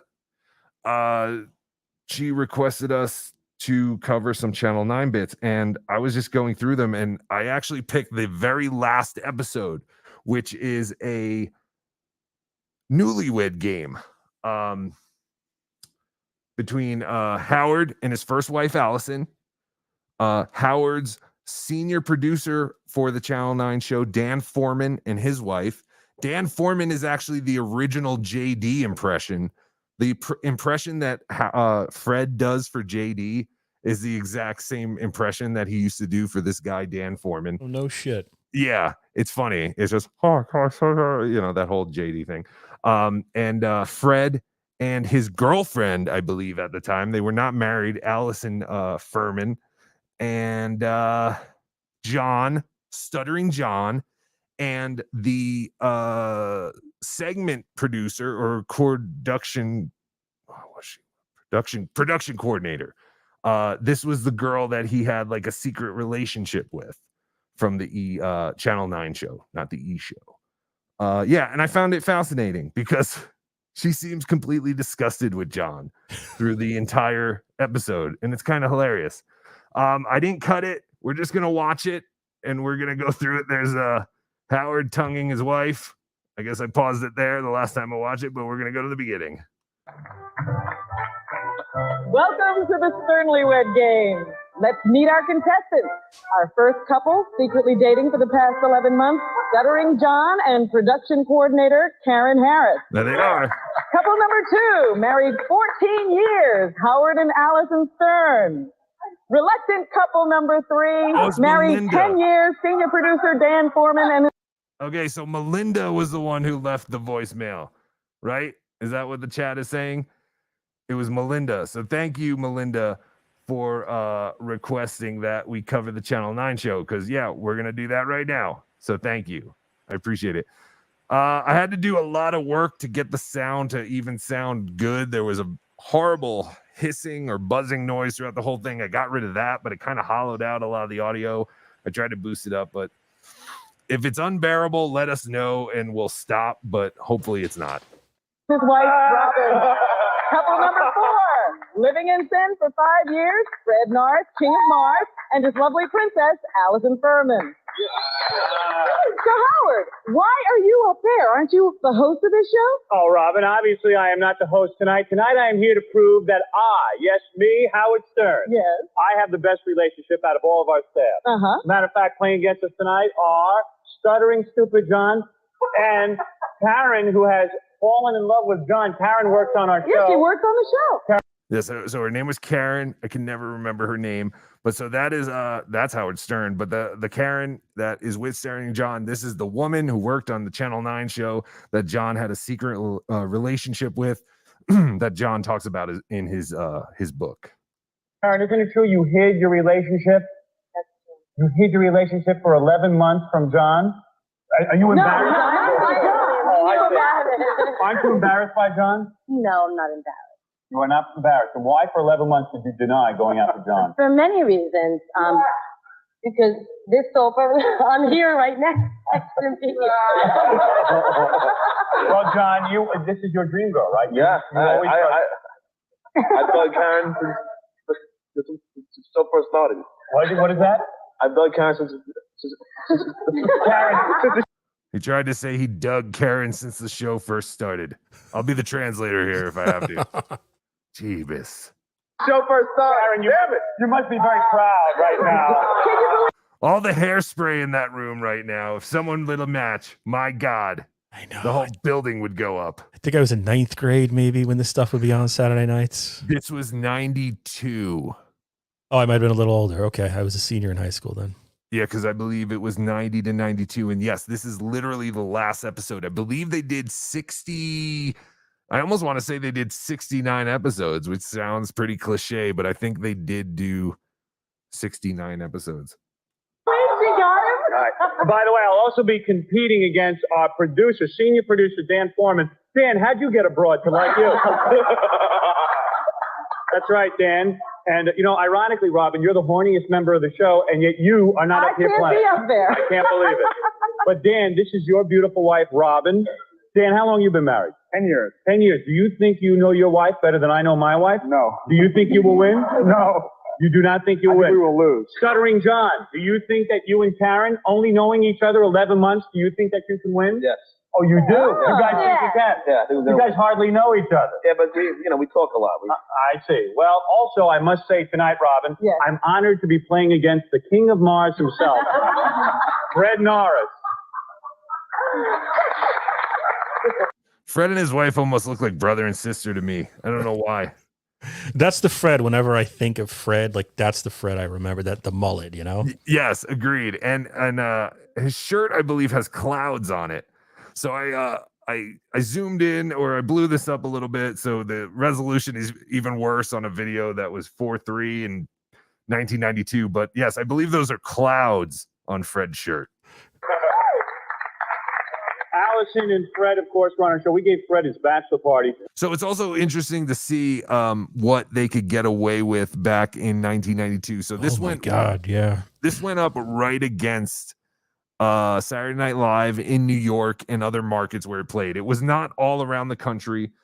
I don't even know what channel. You're in Connecticut, or yeah, but I'm from New York. Yeah, it was WOR Channel 9 out of Secaucus, right? Secaucus, New Jersey. Secaucus, New Jersey. The only thing I know about Secaucus is that it has a big train hub, and you usually have to transfer there. I know pretty much nothing else about Secaucus except that the Channel 9 show was broadcasted out of there. Allison, what happened? After Fred's bachelor party, you guys called off your wedding. What happened? Yes. I don't know. I got scared. No. Did you get scared, or did Fred? I mean, we're all scared of Fred. That's true. We can understand that. Yeah, we can understand you being scared of Fred. But really, what? For those who don't know, Fred met Allison off of Dial-A-Date, which was basically where Howard would put someone up, for a chance for the listeners to go on a date with someone. And one time they put Fred up, and Allison answered the call, and they are still married to this day. They have a daughter named Tess, who is pretty old. Like, I remember her being born, and she's like in college now. She's a grandmother. What happened? What went wrong? Nothing happened. Actually, we were never planning on getting married. I can't believe it. I thought that was interesting. Fred telling Allison to shut up. Shut up. Yes, just shut up. What happened? Did his antenna go limp? Fred, what went wrong, really? What went wrong? I don't know. Can I speak? Yeah. Are you afraid to speak in front of? Okay, so she had to ask him if she could speak. I never really knew about this part of Fred's relationship. Again, this is 5 seconds of TV. I'm sure it's all an act, but it was kind of interesting. Fred stop you from speaking? Sometimes. No. You guys met as a result of the Howard Stern radio show. Yes. And it was going along. You guys have moved in together. Right. We had the bachelor party. You announced your engagement. You announced the fact that you would be married within the year. What happened? Nothing happened. We just, we're going to do it when we're ready to do it. Are you afraid that maybe Fred is not the right choice for the rest of your life? No, he's the right choice. Then what happened? Why would you reject him? I like not being married. You do? Yeah. You think that someone better will come along? Is that right? That's basically it. No, not at all. I must say, our senior producer, Dan's wife, is very nervous. She's not spoken to anyone. Robin, do you think She's just sitting there staring. Robin, you feel somewhat competitive in this. Is this silence to psych us all out in case you're nervous? Do you feel confident that you know Dan better than anyone? No. You do not. Do you feel confident that you'll win? No. No. All right. Well, Robin. Well, I guess we'll just have to play the game. And Absolutely. Here's how the game is played. We'll be asking each of our couples questions, and if the spouses match, their answer will get them 10 points. In the bonus round, the correct answer is worth 30 points. The couple with the most points at the end of the game wins. We'll be back to play the game right after this. Robin always took this real serious. Oh yeah, she did. She always took hosting roles very seriously. So I'm like she was trying out for something. Right.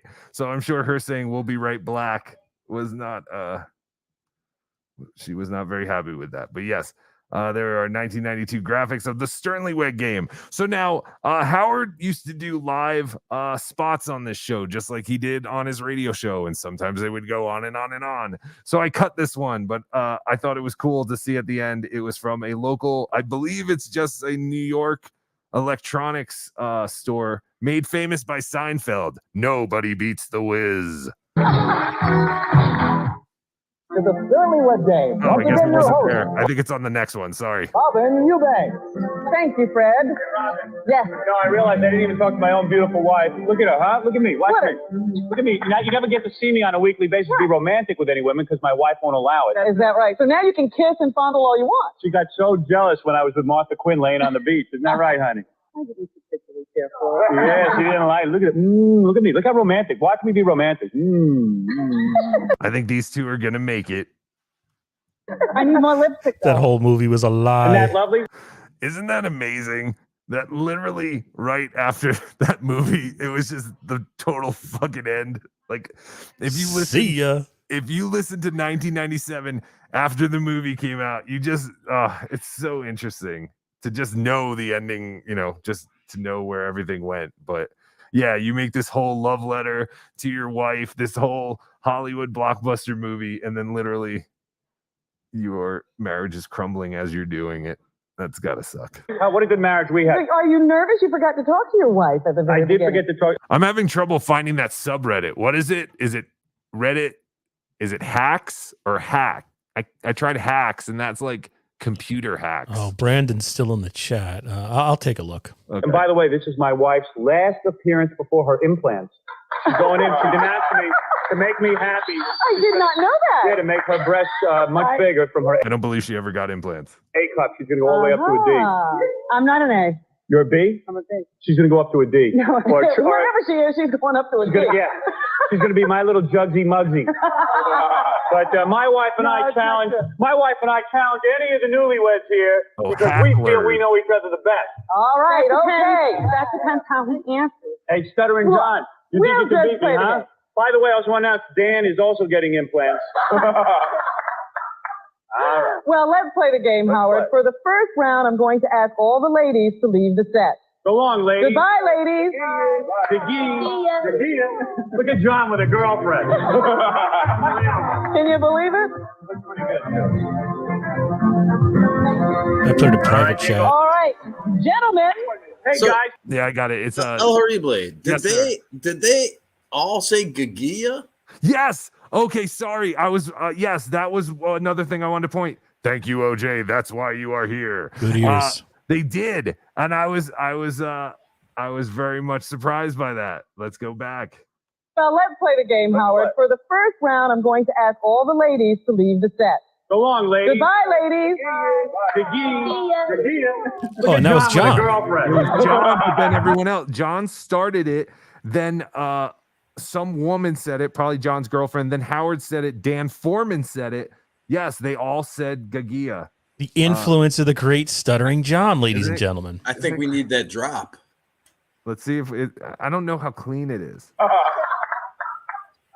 Well, let's play the game, Howard. For the first round, I'm going to ask all the ladies to leave the set. So long, ladies. Goodbye, ladies. Look at John with a girlfriend. I guess we Can you have believe like. it? It seemed like you can get 3 clean ones. Like, yeah, maybe we could just get 3 people saying it. Yeah, I thought that was fascinating. Yeah. So yeah, that's John's catchphrase trickling into the Channel 9 show. Pretty good. All right, there you go. All right, gentlemen. Hey guys, now that the girls are gone, we can masturbate. Come on. I don't know why.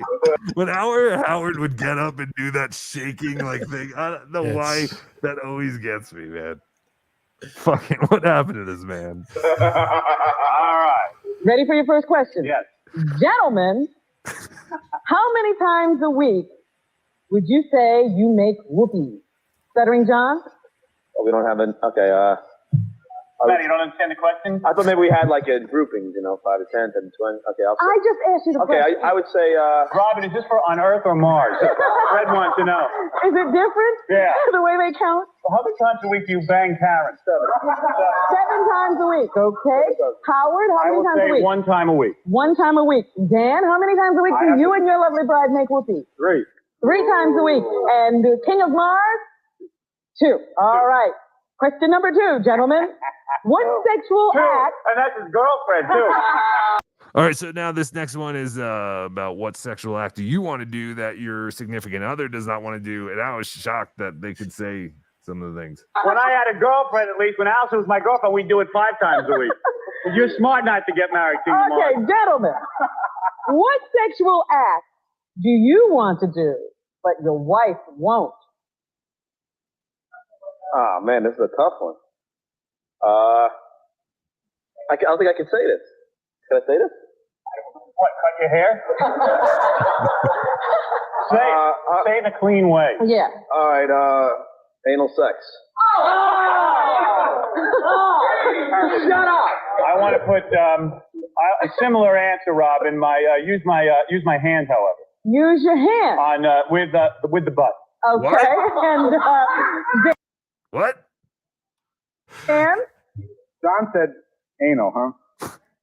Dan doesn't want to do anal sex. I definitely don't want to do that. You know what's amazing? How's Dan going to win? Not only doesn't his wife know him, but Dan doesn't know Dan. Dan doesn't know what he wants to do. Go Come ahead, on, Dan. Dan. Like, I can't imagine, like, we are literally 30 years from this clip, like 92, 2023, and I can't imagine people saying anal sex on TV now, like, at all, unless it's like a news or a medical thing, you know? It's gonna be like an HBO thing, yeah. Yeah, And the other or thing, I was freaking out, like when you invited me, I'm like, oh my God, are we going to watch all the Howard Stern blackface episodes and the Marge Shot stuff and all that stuff? It's like, holy Christ. All right. No, I have to, I mean, there's a, at the end of this, they did a, clips we couldn't show on TV. And there was one of Howard as Clarence Thomas in blackface, but yeah, I wasn't going to show it. Because, Also, yeah, how funny is it to hear people say make whoopee? make whoopee. Yeah, they had to do that. But that's from the original game show. That was Yes. cool, yeah. Or the Love Connection. I would also I remember they would say that on that show. Yes, but I think Carl's right. Yeah, I think they're just playing off of because they used to say that on the original dating game, Newlywed, yeah. the Newlywed Or Game. Newlywed Game, yeah, whatever. But yeah, because I mean, why do they have to say making whoopee when he's going anal sex? You know, Yeah. it's obvious. With my fingers. Plus, Dan Foreman is the senior producer of the show, so if they couldn't say it, he would have been like, "We can't say that, so we're not saying it." Yeah, you can do it. Answer the question. From behind. But not in the behind. Not okay. You never had your wife from behind? Oh my God. That's how you know he was the segment producer. He was not even mentioning anal sex. He was just talking about doggy style. Well, we're learning a lot tonight, aren't we? All right. And Hey, Dan, Fred, take off your glasses. Maybe then she'll let you do it from behind. Fred, what sexual act would you like to perform that Allison won't allow? Okay, I would say the third input. The third input. Okay. You guys And that, really want to do I think the Howard Stern show made third input a household thing, at least in my circle of friends. Yeah, exactly. Yeah, they coined the term third input, I believe. I never heard it anywhere before that. I was also 10, I believe. Yes, I was 10 years old at this point. Well, with you, Dan. I don't really. Question number 3, I want gentlemen. to do it to you, Dan. Question number 3. How many sets of male genitals has your mate seen? Stuttering John? Including mine? How many male genitals? 3. Okay. Howard? Oh boy, you should see the slobs that she went out with. I'm not even sure they had genitals. My wife had some really, I mean, I'm no prize, but boy, my wife had some real winners. I'm going to have to say 9. 9. Okay. Dan? 9. How many genitals? 5? Fred? 4 that I know about, but I'm going to say 10. Well, I don't think I could answer that question. Like, I don't think I know how many genitals I have seen. Jules, David, thank you very much for the $5 super chat. Cease and desist. This is what Shuli will be playing on his $10 tier 2 Patreon next week. Yes, they will be covering the Channel 9 show. That's why we had to do it first. Those tiers are a bit confusing. I'm with Kevin Brennan on that. What is this tier? Like, well, I know Brennan bitches that there's like the tiers are too confusing for him. He doesn't know like tier 1, tier 2, what's on Patreon, which show is what. How about John though? I mean, could you imagine this guy doing well on any test? He can't answer a simple, direct question. Yeah, he hears a direct, simple question and like, what do you mean? You mean it like this? He's very he has to repeat it back. He's very unsure of himself. Yeah, and it's like they had to know this, right? Going in there had to be some type of script. And wasn't he a writer at some point? Right? Yeah. You mean mine too? He wasn't. Mine too. Yes, and this is Cherokee Hair Indian John. This is when Cherokee Hair Indian John. Yes. I love it. This is when John had that flowing Cherokee Indian hair. Many different hairstyles of John Mulaney. We'll be right back to see if the gentlemen really know their ladies right after this. Here we go. Here's There the it nobody is. beats the Wiz thing. You had the Wiz, right? Carlos? Oh yeah, absolutely. Yeah. Did you have the Wiz? I feel like it was a tri-state area thing. You didn't have it, right, OJ? No, I did not. Okay. It was like a Best Buy before Best Buy and all that kind of shit. It was like low rent, independent, and they all closed because of like tax liens. Yeah. Oh, it was a store. Okay. All right. Yes, it was like an electronics store. And then they also had like CDs and stuff like that. It definitely was like Best Buy before Best Buy and all that. Okay. And but yeah, and then they all close up, and it's always some kind of tax thing or bankruptcy thing. Home electronics, Corruption. cameras, music, movies, and Corruption, more. right? Nobody beats the. Very good. NewlyWed Game. Once again, your host, Robin Eubanks. Okay, welcome back, ladies. Robin, who do you think's going to win? I don't know. It would seem that you would know your spouse better than any of the others. If my wife answers the questions honestly and stops being inhibited, we will win the game. All right. All right, let's get to it. We'll see. Sometimes when people just meet, they get to know each other pretty well. By the way, Karen, I didn't Who realize knows? how loose you were. Oh! Well, let's see. I've only known the guy 11 months. Let's see if the husband's answers match the ladies, okay? All right, here we go. First, Allison Stern. Oh, no. All right, Allison. How many times a week do you make whoopee? 1 or 2. Hold up the first card. Does she have to be specific? Yes, card 1. All right. Okay. So flip over the cards. You have 10 points. I have to say why. Please, just answer the question. Because of the television, I'll tell you why, because I've been with the same woman for 18 years. See, you had to start. That's right. Robin, how many times would you say you and Dan make love a week? 3 times a week. 3 times a week. Like clockwork. Okay.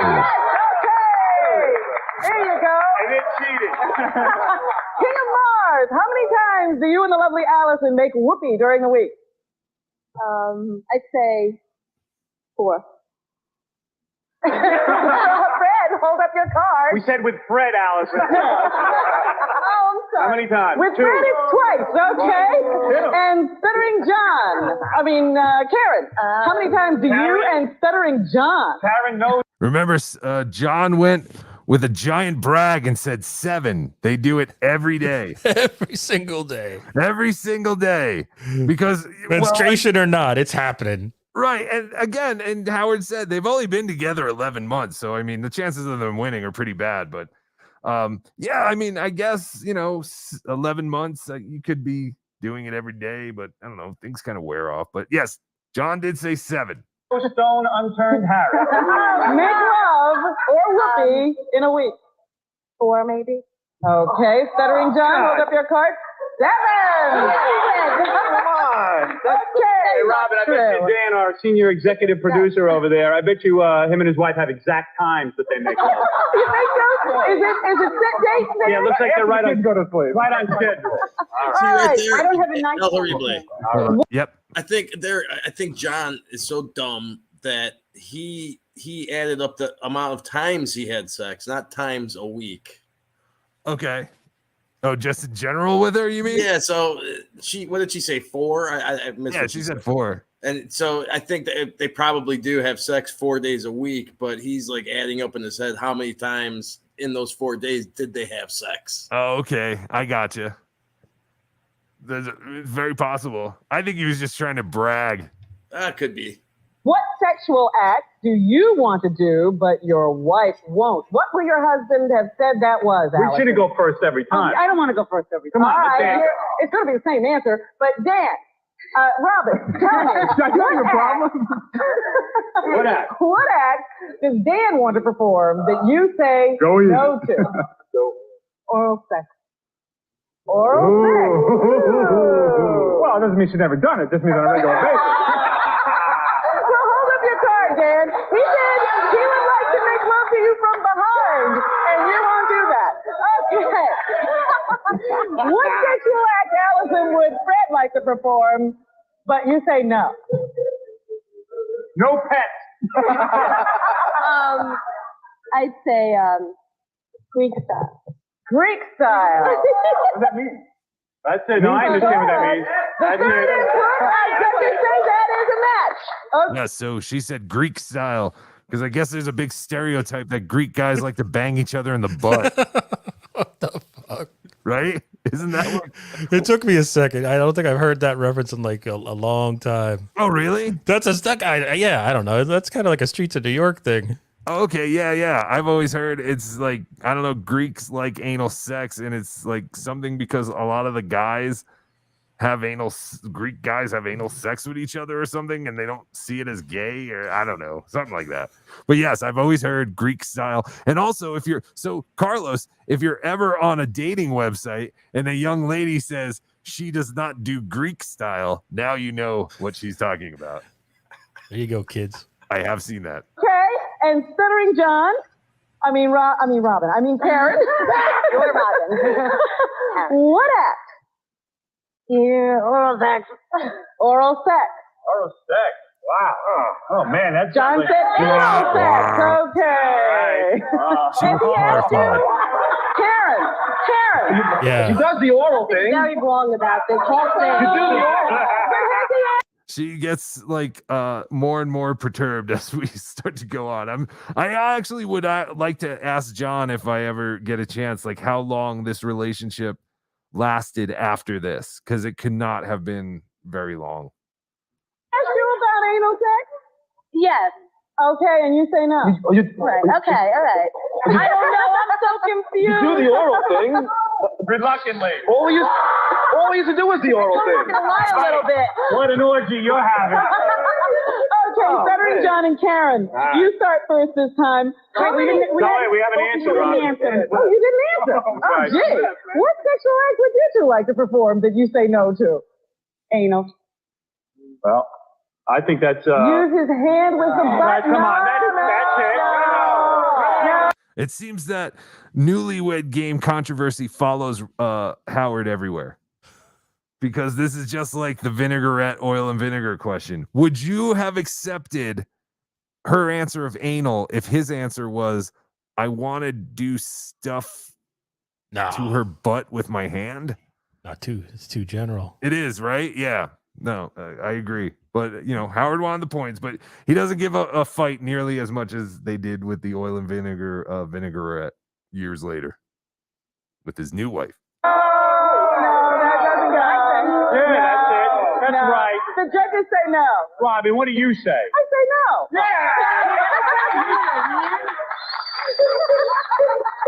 All right, you made it too confusing. It's off limits. I believe John and Karen. Mikey Shitted is saying that it's in John's book, like how much longer he lasted with this woman, but I don't know. I didn't read it. I've heard Carl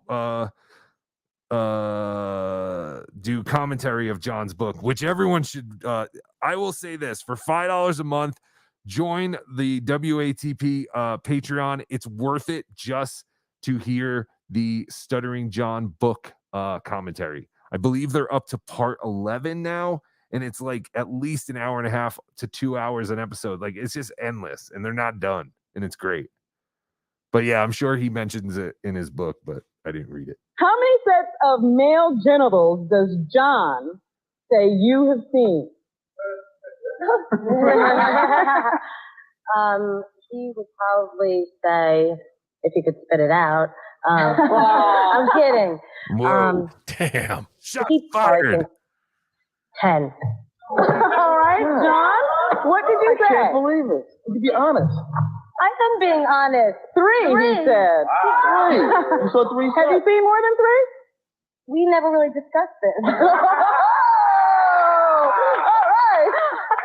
She has to be like at least like 23 or something here. I was just gonna say it's so hard to figure that out because like the style and the hair back then, everybody looks 90. Right. Yeah, I know. Everyone could be, in their 40s here, but we know they're not. Yeah, but even, if you're 23 or something, what did you assume your girlfriend has seen more than 3 penises in her life? Does her dad count as 1? She looks horrified. Go ahead. She is horrified. She's absolutely horrified to be on television talking about this shit. Yeah, I don't know why she volunteered. Many sets of male genitals. Especially when you find out what the grand prize was at the end. It's, oh my God. How would say you have seen, Allison? 4. Well, how many have you seen since? What, you seen any during your marriage to me? Everyone's commenting how John has no neck in this video, and I did notice that as well. Good eye, everybody. 10. All right, 10. Okay, 10. He said 9. Should have been within 1. Oh, boy. All right, Robin, what did Dan say when asked the question, how many sets of male genitals has your mate seen? 5. 5!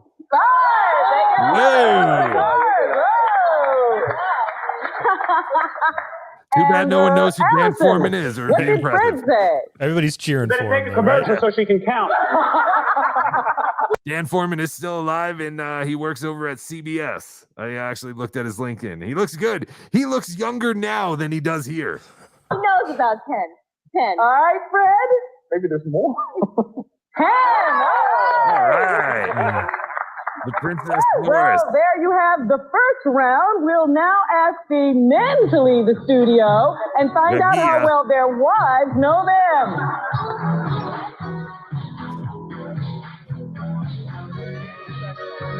Christ, Stern's really beating this bit to death, though, huh? Jesus. Yes, they've done it. And I will always be there. Yes, I know. It keeps going. I'm just going to play it because, again, it is fascinating. With El Horrible. Ryan Sharman has a comment here. Oh, okay. Yeah. Quoting from the book. He's got primary source material here. Thank you, Ryan Sharman. From John's book. After the show, she was crying outside of the studio building. I knew I had to console her. It turns out she was worried about what her family would think. Yeah, no shit. Wow. I knew I had to console her. That's a bizarre turn of phrase. Thank you for that, Ryan. That is awesome. Sam V, BeDabbler, Hype Train. Give us your spin on the Hype Train. All right, maybe when we're done this, would you attempt a Hype Train for us, sir? Oh, anything to get the super chats rolling. Yeah. I think I have that music. I do too. Yeah, we got it. And we might try that out. Yeah. Why not? Okay, but let's continue with this because we got a little bit. Okay, I promise we're going to start the questioning halfway now. Let's start with Allison. First question. What is the first thing your man does after making whoopee? The first thing, he goes to sleep. He goes to sleep. Okay. Robin, what would you say the first thing Dan does after You he heard it makes here exclusive. Howard Stern has sex and then sleeps in his own filth. He goes to the bathroom. He goes to the bathroom. Allison, what does Fred do? I'm very interested. What does Fred do right after you make It feels like we're watching a sex crime in progress. Like this whole... It's just like, oh. See, something is wrong about This is where John got his squeegee bit from. This was the inspiration, just listening. Agreed. He cleans up. He said Fred cleans up, which makes sense. I would assume there's only really 3 answers to this question. Okay, and Karen, what does stuttering John do? Goes to sleep. He goes to sleep. Okay. Rob. Karen, what will your man say his maleness is? That's how you get a UTI. You always have to urinate after sex, or you'll get a UTI, Carlos. Oh. And I saw you had pink eye the other day, so I know your immune system is incredibly, weak. So I don't want you to get UTI. So anytime you have sex, pee after. I'll send you some videos after. I'm into all kinds of stuff. No, you don't have to do that. You don't have to. If you said your maleness is blank inches long, what would? So now she's the next question is if we ask your significant other, what they would say their maleness is blank inches long. So they're talking about their ding dongs. What number would you say?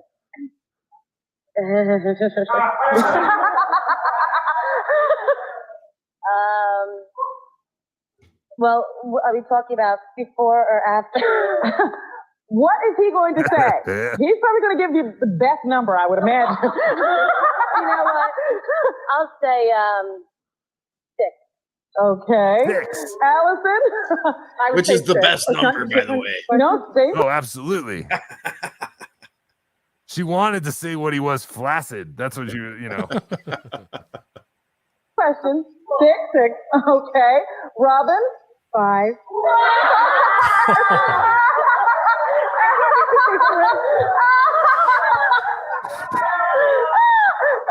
And Allison, what about Fred? I'd say 7.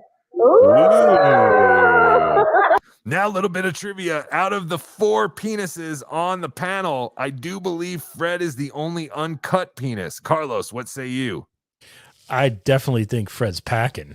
Yes, well, without a doubt. Big dick energy. We know that he is not circumcised. We know that Howard is. I have to assume Dan Foreman is circumcised. And I believe John has said he's circumcised, right? Yeah, I don't. Ryan Sharman, can you check? Does anyone else listen as closely as I do? Please, you people have to listen to every single word. But I think based on my detective work, I believe that if I was asked, I would have to say Fred is the largest out of all the men on the panel. Okay, now the last of the 10-point questions, ladies. Robin, what is the single wildest thing your mate will say you did?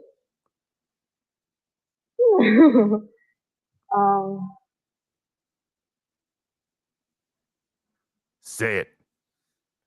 I don't know if I can say it. Well, you have to tell us. Gave him a job on a train. Whoa! Whoa!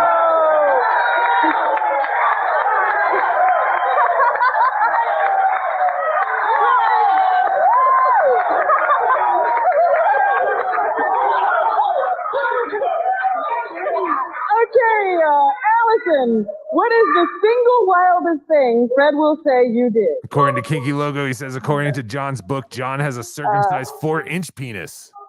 Slept with him on a Breaking first date. news. Slept with him on a first date. Okay. Whew, I didn't know that. God, I want to go. Karen, what will John say is the single wildest thing you did? Now, remember, you're playing to win. Oh, God, I want to win. He may say, oh, God, oral sex at a gig. Oral sex at a gig. Okay. And Allison, what is the wildest thing Howard will say you two have done?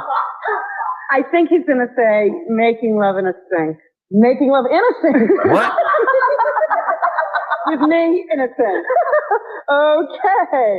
This just in, Howard Stern has sinks in his house big enough that you can have sex in.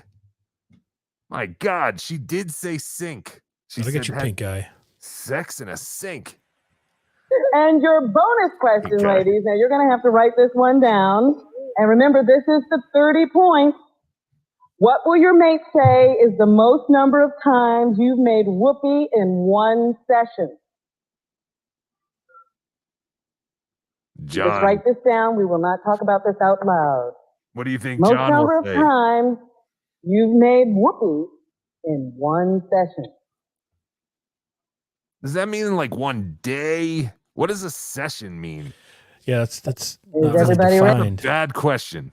I think that means, just like one night you're with the course somebody. of one night. We have a super chat. Oh, we do. Hold on 1 second. Barrister 1401, $5 super chat. Do you guys keep the masks on when gee for each other? Yes. Yeah. I can't look at Carlos in the eye when we're gee. We'll always have Rochester.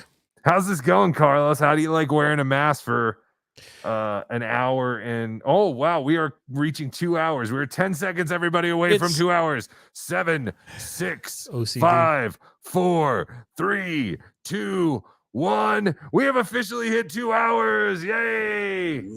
How do you feel, Carlos? It's liberating, but I'll be honest with you. I'll be blacked out soon. It sucks. But I give you credit, buddy, because you could have taken it off right away, but you have been going full steam ahead. All right, we have less than 10 minutes on this. Ready? I promise. Okay. We'll be right back to see how well the women know their men after this.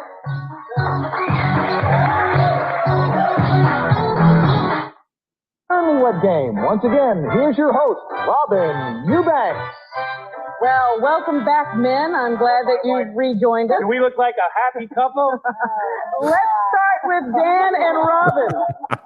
Dan, what did Robin say when we asked her? Never thought of that, to do that to my mom and just say, do we look like a happy couple, and grab her by the neck? What is the first thing your man does after making whoopee? She touching his penis? It's an odd camera. Get up and get tissues. She said he goes to the bathroom. Well, that's where the tissues are. Well, that's where the tissues are. What would you give him that? He said, go get tissues. And she said, go to the bathroom. Yeah, no, because maybe he's jumping in the shower in the bathroom. All right. Carlos, I would have gave it to him, honestly. See, I think I would have to pick Carlos as my newlywed or game show judge over OJ, because I agree with Carlos. I mean, yes, you're going to the bathroom, but to get the tissues, but the tissues could also be on the end of, on your nightstand. So who knows? But I think going to the bathroom means going to the bathroom to flush out things that could give you a UTI. I only thought chicks got UTIs. I got to be honest with you. Carlos, when I was a teenager, I had sex with a girl, beautiful girl. She told me not to wear a condom. I didn't. Long story short, she ended up having a yeast infection, which I ended up catching, and I thought I had caught gonorrhea or something. When I pissed, it hurt like hell. I went to the doctor. It sucked. It sucked. Did you because guys can get yeast infections too from chicks, I think. That's what happened. Yes. Oh, is that so? It wasn't technically a UTI, but it was, or is that considered a UTI? I believe it is considered a UTI. But yes, men can get UTIs, and normally uncircumcised guys get them. The yeasty boys. Yeah, the yeasty boys. That's good. Good one, Guru one. I'm too manly for yeast infections. I'm sorry. I'm not going to get a UTI or a yeast infection. Yeah, and OJ wore condoms after that ever since. Carlos, except in Rochester. I'm with you, man. I've never had that instance either. But yes, I've heard of it. So, and OJ has confirmed. So. I'll tell you what, I was thankful that's what it was and not gonorrhea or something. Oh, sure. 'Cause I was scared to death. I had no idea what the fuck was going on. Fucking Cleveland. So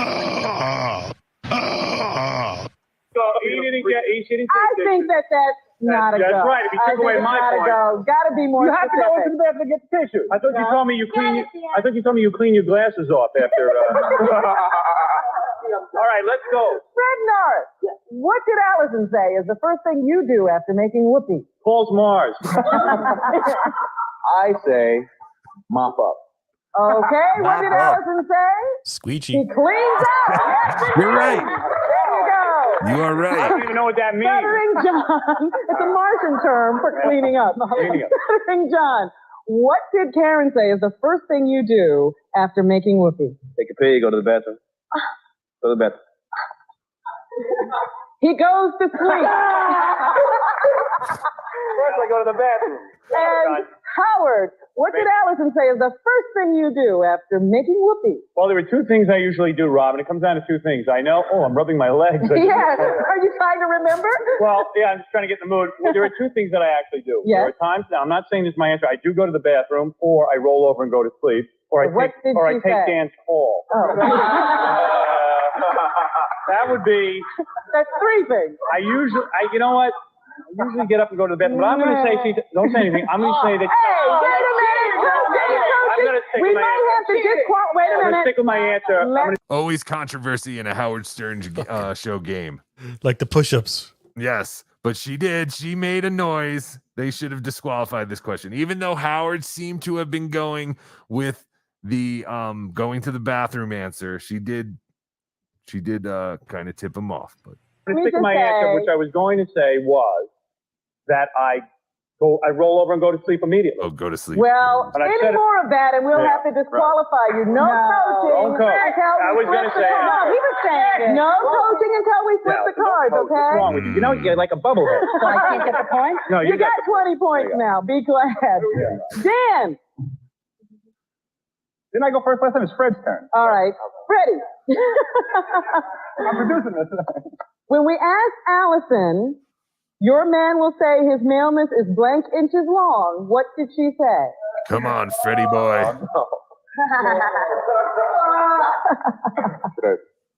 Okay, 6.5.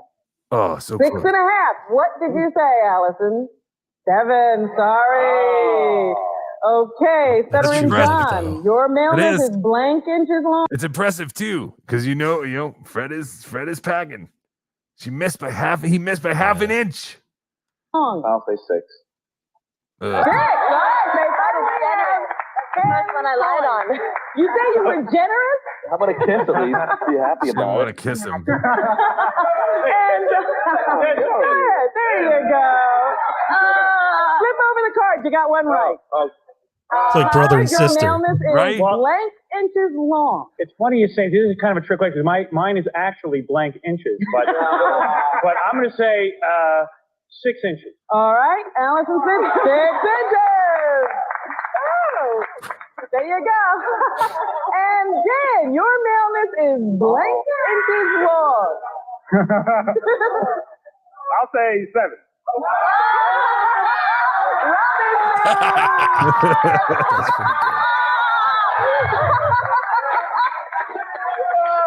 pretty good.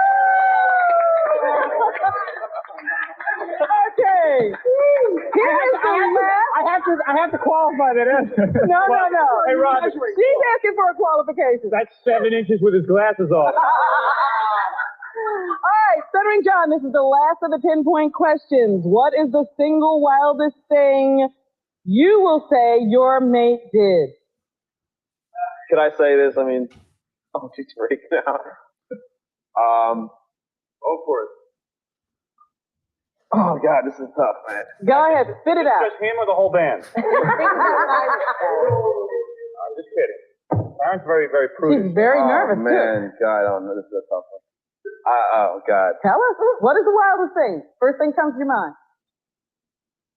She did, Say it already, you dope. Correct terminology. She masturbated for me in a sauna.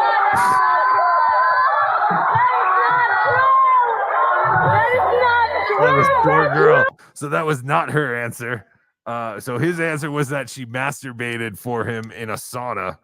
And she's in a sauna. Okay, I thought you Yeah. said store. Like nobody No. beats the whiz. No, in a sauna. And yeah, she is just horrified. And this was kind of the last straw, I think. John's got a bit of the mega mind going too. He's got the big forehead, I've noticed. Yes, he does. His long hair was it was just so gross. Everything about him, yeah. His body also is just such a weird shape. So odd. Odd man. OJ's hate for Stuttering John is it never ceases to amaze me. Yes. His John fucking and Chad. shirt. Yeah, he's disgusted. Fashion sense. And it's amazing because they keep telling him to spit it out, and like that's all we see on his shows, from the last few years is him actually spitting things out. Yep. But yeah, no, well, OJ is a guy who obviously takes great pride in his appearance. He buys $200 jeans, and it's true. Yeah, John buys his jeans at the Wiz, where they don't sell jeans. What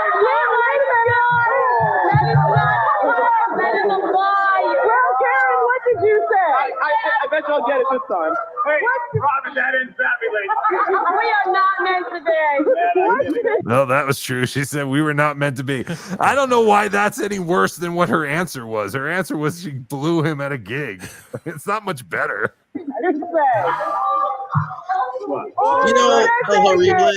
Yes. I must say, I kind of just had a flashback, but yes. Masturbation was almost taboo back then to admit that you masturbated.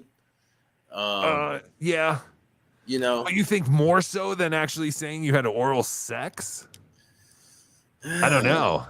Yeah, you're right. I don't know either. But I do remember that though. I remember joking with your buddies. You were jerking off. It was you never admitted you were jerking off. So I think it's more of the fact that they all knew, wow, not only was that not the right answer, but he just admitted to something, and now she has to admit to another thing. We just got two double whammy. Right, exactly. Shit's gonna be all over Paramus. Yeah, she's lucky they didn't have Twitter or Reddit then. Imagine what the Reddit trolls would have done to her if they had this ammo. My God. And I did go to what was it, reddit.com. Hacklers. Yeah, and so shout out to them. We were showcased on there, but I think it was okay. It was just shout out from BeDabblin and crew, hecklers, spot the unfunny, and heckle the hacks. I guess that is their motto. So I don't think they were attacking us. I think they were just saying, hey, we got a shout out. So we come in peace, hecklers. It was a call to action. Is it a new Reddit page or? Yes, it's a new subreddit by Brandon, who was in the comments earlier. Oh, okay. I'm trying. There are 56 members strong already, and they were created 3 days ago. Oh God, the tides are turning. Please don't come after me. I'm just looking to have fun. Please. That's why I started wearing this mask. I know. I knew it would be my turn eventually, but please. Anyway, all right, let's keep going. Hey, you got a super chat. Can I read your super chat, El Harible? Absolutely, Carlos. Please, it would be an honor for you to read it. Barrister 1401, $2 American. Now you can yank it in public. Thanks, Obama. Thanks, Obama. Boom. Oh my God! Get me off this show! Okay. I don't know how many of these relationships will survive this show. That one did not. Hide when you're in love. What is the single wildest thing you'll say your mate has done, Howard? Well, I'm going to say there's two wild things that come to mind, Rob. I don't utter a word. Yes, please. One time I banged her in the bathroom, and another time I had sex with her when we were fixing up our house. We had it right in the house there on the floor. I know it's not wild, but I'm going to say we had sex on the floor of the house that we were building. Allison? While it was being built. Making love in a sink. See, is that was what the bad she said. thing, yeah. Yes, okay. Well, you don't get any points for that, Howard. That's too bad. Boy, it's some wild life I'm having, huh? Yeah, you're really excited the whole crowd with that one. Yeah, why can't you be like Karen? Right. Points anyway, now. Give her a point. What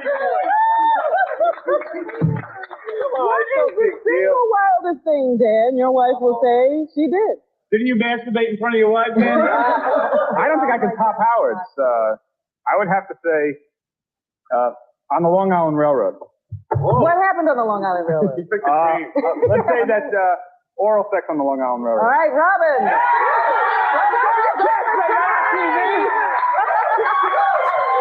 I'm sorry, that's gross.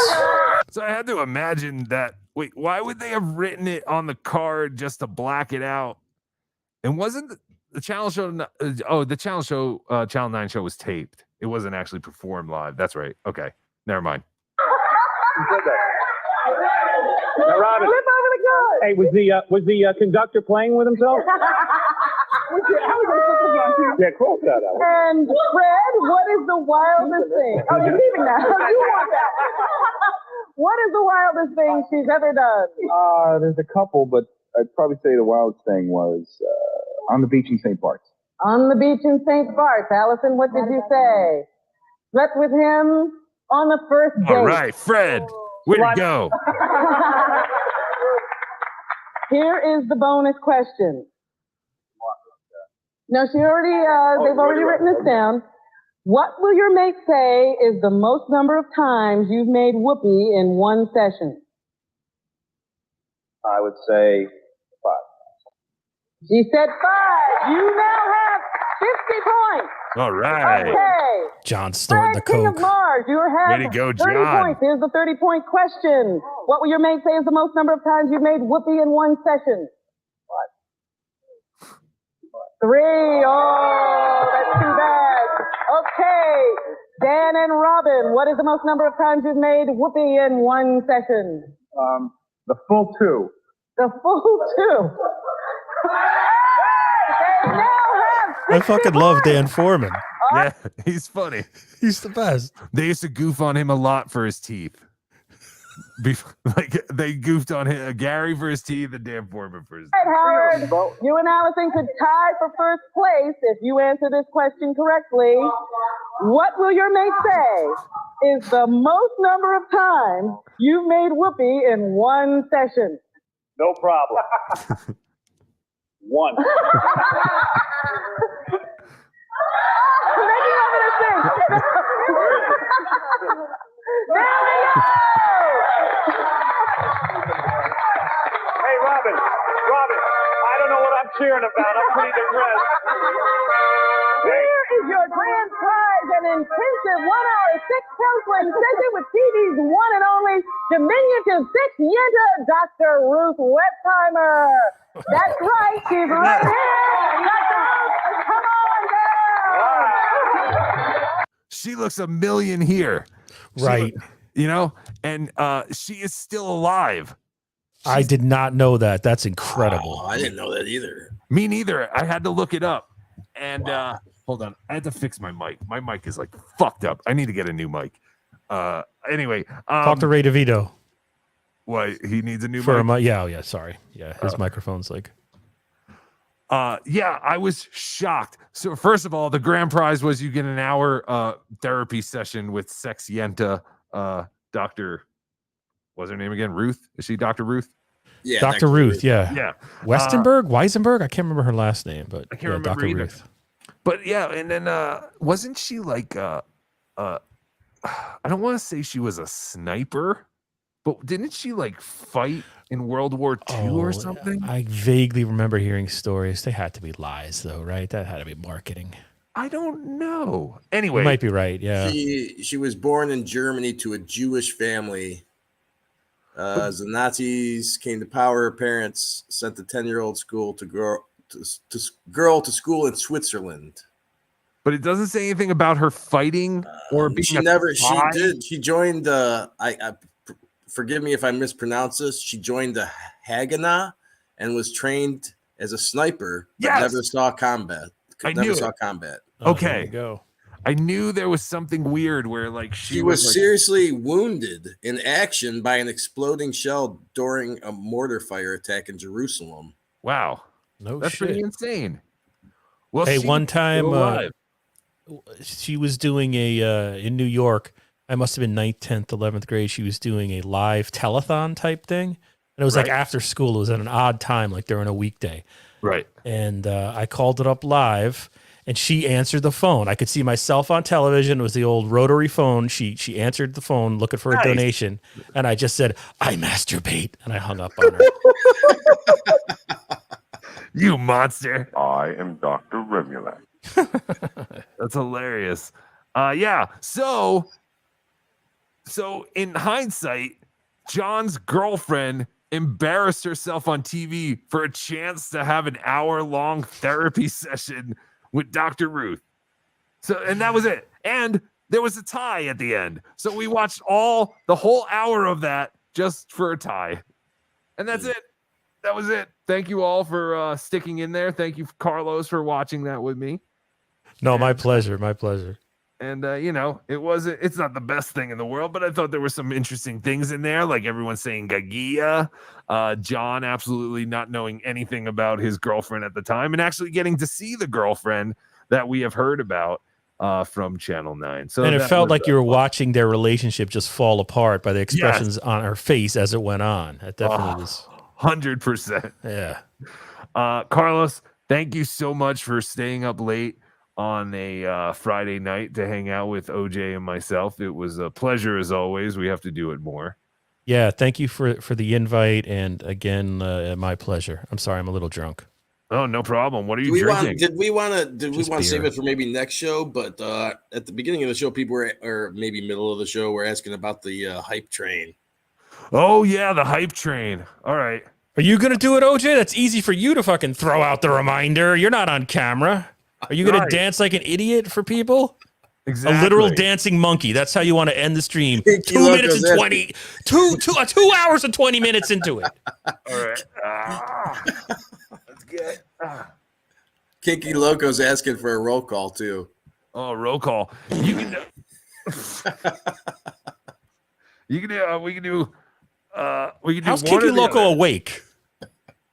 Right. He's like me. He never sleeps. All right, Carlos, you gonna do it with me? Yeah, I'll do it with you. All right, here we go, everybody. All right. I don't know, people. It's low though. Can people hear that? Oh, I know why it's low. God damn it. So I could have played the voicemails at a. I control the volume of the music right here. God damn it. I totally forgot about that. Okay, here we go. God damn it, Fred. This is real this time. All right, everybody. My nose looks especially bulbous. God damn it. I have to play something else and then I'll play that. All right, here we go. Yeah. Why is the hype train slowing down? Gotta get it going. All right, here we go. Get those super chats out there. All right, everybody. Hype train. Get it going. Hype train with a mask on. Chad can't do this. Doing it harder. Doing it harder now. Using your arms. Using your head. Turn it off. Use your whole body. Like I said. Hype train. Turn it off. Hype train, baby. Reddit.com. Our hacklers. Yes, Reddit.com. Hacklers. No super chats. Hype train's not working. Gotta get it going. Here we go. Dox women and children. Dox women and children. This is 100 times more effort than what the real hype train does. Patreon.com. Ray DeVito. All right, hype train. Oh, there we go. Thank you very much, Ian Hawk. $4.99 super chat for the hype train. Yeah. Hype train. That's what it's all about. Super chats. Oh, yeah. Oh, hey, Barrister 1401. I see your super chat. Thank you very much. $2 super chat. Hard to control and to see everything. Super chat. Fuck you, OJ. Wait, why did it come up here? Oh, Animal Kelly. Whoa, thank you so much. $50. El Hypo Train Mang. How come? I think I missed one. Yeah, I missed this one. Barrister, $2. Looks like the Mexican tab team having a seizure. Hype train. The other guy stopped. I'm not gonna stop. We gotta keep going. Hype train. For the I might puke on camera. Oh, for the Z-Man. Hey, Z-Man. Stealing your bits. Stealing everybody's bits. Oh, that's right. Just like Carl Mencia. If I see it and I like it, I'm gonna take it. It's my bit. Right? He sucked on Kevin Dabrowski today. Who did? Carlos Mencia was on there, Shuli Network. Was he really? Yeah. I didn't see that. Why did he suck? He's still doing comedy? That amazes me. He just talks like a guru about philosophy of internet and joke thievery and socio-political ramifications of bullshit. But he admits to all that, right? Not exactly. What do you mean? There was that clip of him in that documentary where he literally says, yeah, I'll steal bits. I'll steal your joke. If I like it, I'll just change a couple words and add Mexican to it, and it's mine. He's sort of backed off that. Now it's wrapped in new age goo. He's trying to say that was bullshit. Hype train. He said he enjoys standing ovations. Really? Because they're illuminating. Yeah, I get it. How much longer is the song? It sounds like it's on a loop. What are you doing? You can stop it any time. You're acting like you can't control it. No, I know, but I feel obligated to do the whole hype train. Just like that. This is what John Belushi was doing when he died. The OD hit him.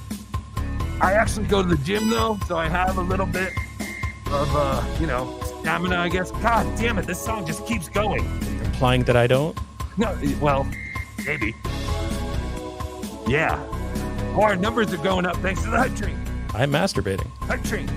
Oh, and Carlos is masturbating. And so is OJ. Hey, Ray DeVito. Where's Ray DeVito? Is he here? Fuck you, Lawyer Vinny. All right. How do I find out how much longer the song is? This is ridiculous. I don't even... Oh, all right. That was the hype train, everybody. You guys are such dorks. God damn it. Yeah. All you fucking dorks out there. That was for all you dorks. No, seriously. Thank you for all the super chats. It really does keep the hype train going. Thank you. Barrister 1401. $5 super chat. Most calories BeDabbed has burned since yanking onto Carlos. You are probably right. You know, that whole I go to the gym thing. I mean, I go to the gym. Do I go every day? No. Do I go every by week? it? No. I try You to drive go... by it on the way to do one of your morning streams so your battery dies with your potato friend. Exactly. In all honesty, I try to at least go to the gym once a month so I don't feel like a complete piece of shit that I'm paying for a gym membership and I don't go. But I do actually feel better than I thought. I thought I was going to be really winded by doing that. But do you take a shower when you go to the gym? I do not. I do not because I go in my gym clothes and I come right back. But when I play hockey, I do shower in front of other men.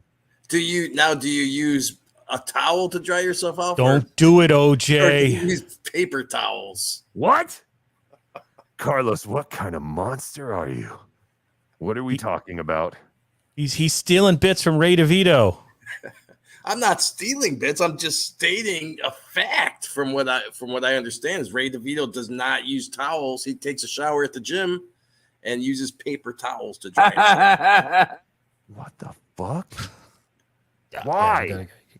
This is the whole allure of Ray DeVito. Because he doesn't want a stinky towel in his car. Oh, come on. All right, that's it. Because why? I got to go beat up my kids. He doesn't want a wet towel to stink up his car, so he uses little paper towels. Allegedly. I'm paraphrasing. How far away is the gym from his house? Just take the towel out of your car. Well, it could be when he's traveling too, because if he's in a different city, he'll find where does he go? Again, Cleveland. It all comes back to Cleveland, OJ. He's doing it. Yeast infections for men. Cleveland. He's doing the exclusive Cleveland comedy tour.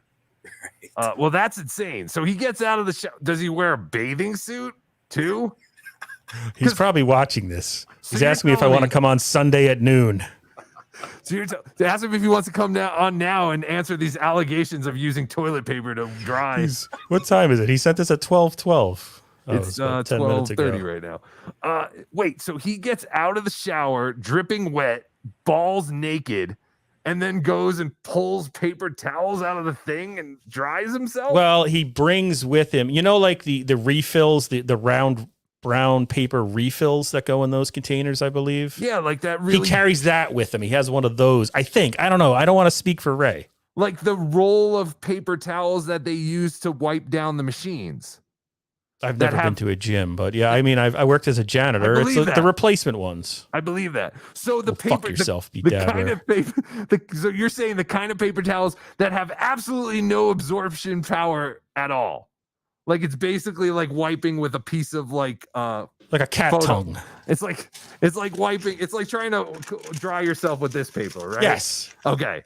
That's awesome. Now I have that vision in my head every time Ray goes to the gym.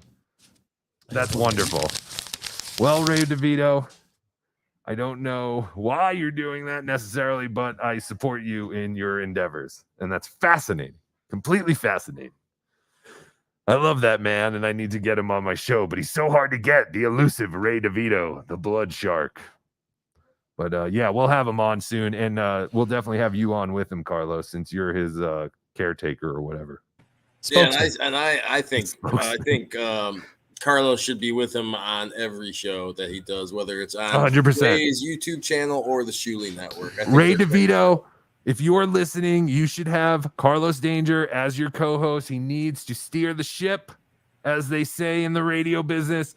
You two are excellent together. Not to say you're not excellent with Brian Spears. I love Brian Spears. I love all his Howard Stern knowledge. OJ doesn't like him. No, why? That is not true. That is But Ray is going to take this as an insult. So just now Spears is going to take this as an insult. No one he has will to never take see this. Yeah, exactly. Spears will never see this, but I enjoy it. But keep doing the Insufferable podcast or Bastards podcast. But you have Ray DeVito. You need to have Carlos Danger on with you all the time. I know everyone wants to do a solo show. Your solo show is great, but when you have Carlos Danger on with you, it adds a different element. You are a totally different. It's a totally different show, and it's great. I'm telling you, the only time I really listen is when you're on, Carlos. I'm sorry, Ray, but it is. And Galaga says Ray drinks warm milk. What? It's pretty. Does he? I can see that. I assume so. It sounds right. Sure. So yeah, but I keep doing your thing with Ray. I think it's great what you guys are doing, and I think you are wonderful, Carlos. So thank you for coming on the show with me today, and thank you for doing the hype train with me. Wasn't embarrassing at all. All right. Thank you, guys. All right. What do you want to promote? Everyone go follow Insufferable Bastards everywhere. I did upload last week the commentary track to One Too Many. If you want to listen to that, you can listen to Stuttering John and the director of the film do their commentary. It hasn't been pulled. It only has like 100 views. But so if you're into that, give it a listen on my YouTube page, Insufferable Bastards. Absolutely. Yes. Insufferable Bastards on YouTube. Is it Insufferable Bastards on Twitter? Or is it shorter than that? I think so. I don't know. I honestly, I don't know what it is. I'm not sure. Well, thank you. Say hello to Spears for us. We'd love to have him on as well. He is great when it comes to Stern Show, old Stern Show knowledge. And that's what I want to, I want to do certain things with certain people. Like next Saturday, I plan on having a very special BeDabblin live. It's going to be early in the morning, and OJ is actually just getting this news right now. We are going to have the Aussie guy from Australia live, and with time zones and all that crap. The best thing was to do it early Saturday morning. So I think it's going to be like 10 p.m. Eastern next Saturday. We're going to watch with him and Bill Loney. Bill Loney has been doing YouTube videos. He's been making meatballs on his Check YouTube that out. channel. Meatball I Farm, did too. yeah. Yes. I have to leave a comment because I don't think I left a comment. But yes, I saw him making videos now. He wanted to come on and watch some Mike Francesa clips of people fucking with Mike Francesa. So we're going to do that next week with the That's Aussie the guy. best. Those are the Agreed. funniest clips. Yes. Yeah, Bill was excited about coming on. He had messaged me about that. Yes, That's and awesome. then the Aussie guy wants to learn more about Ron and Fez, and so we're gonna watch some Ron and Fez clips with him. Bill Loney is familiar with Ron and Fez, so it should be a good show. That is definitely one of our next shows. Maybe we'll throw a show on in the middle of the week. I'm not sure. Again, I only go on when I have material and when I feel like it's good to go on. But That's what I was going to. Yeah, you have a question there about Eastside Dave. Midnight Slider. Oh, quickly, El Horrible. Any update on Eastside Dave? No, there are no updates. I believe I'm still blocked on Twitter by Eastside Dave. He's never reached out to me. And again, I may have to apologize. Maybe I never sent him the tweet of come on my show and let's watch old Ron and Fez. but I know I typed it out, but I can't find it. I find all these other tweets of me saying, hey, Eastside Dave, come on my show, but I can't find the tweet where I said, hey, come on my show and let's watch old Ron and Fez. So I'm thinking I wrote it and I never sent it. So if that's the case, I apologize and I look like an asshole, but I'm willing to admit that. But I really think I sent it. But either way, it doesn't matter. But no, as far as I'm concerned, I'm still blocked on Twitter by Eastside Dave. However, on Instagram, I'm not blocked by him. But again, I'm not really mad at him at all. It was all mostly just an act because Eastside Dave would always get ramped up that people were stealing his bits when he would see things on mainstream media. So that's all I was kind of doing. I'm still a huge Eastside Dave fan and all that garbage. But yeah. All right, guys, I have taken up enough of your Friday night. Carlos, thank you. OJ, everyone can find you on YouTube, Obnoxious John on YouTube and Twitter. Yes, sir. And in a little more than a week, what is it, next Sunday? Is April 1st? I think it's Saturday, I believe. Is it Saturday? I do believe. Yes, because OJ is doing his own special on his channel. April Fool's. Yes, it is next Saturday. You're correct. Yes, it will be. I have compiled 12 hours of Stuttering John shows. Holy shit. And I will be playing them on, yes, I believe, I still haven't come up with the time. It's either going to be from 9 a.m. till 9 p.m. or maybe noon to midnight. I'm still not sure, but it will be called the Stuttering John Fool's Day Marathon, April 1st. So, yes, everyone be sure to follow Obnoxious John on YouTube and Twitter. I am at BeDabbler on YouTube and Twitter. And thank you all. Have a wonderful weekend. And until next time, Dabblers. Hello, everyone. This is your favorite world-famous host, Stuttering John. Thanks for watching BeDabblin Live with El Horrible. Leave him a voicemail anytime and we'll play it on the show. 973-440-9770. Follow at El Horrible on Twitter at BeDabbler. Follow OJ on Twitter at Obnoxious John. Till next time, BeDabblin. Yeah!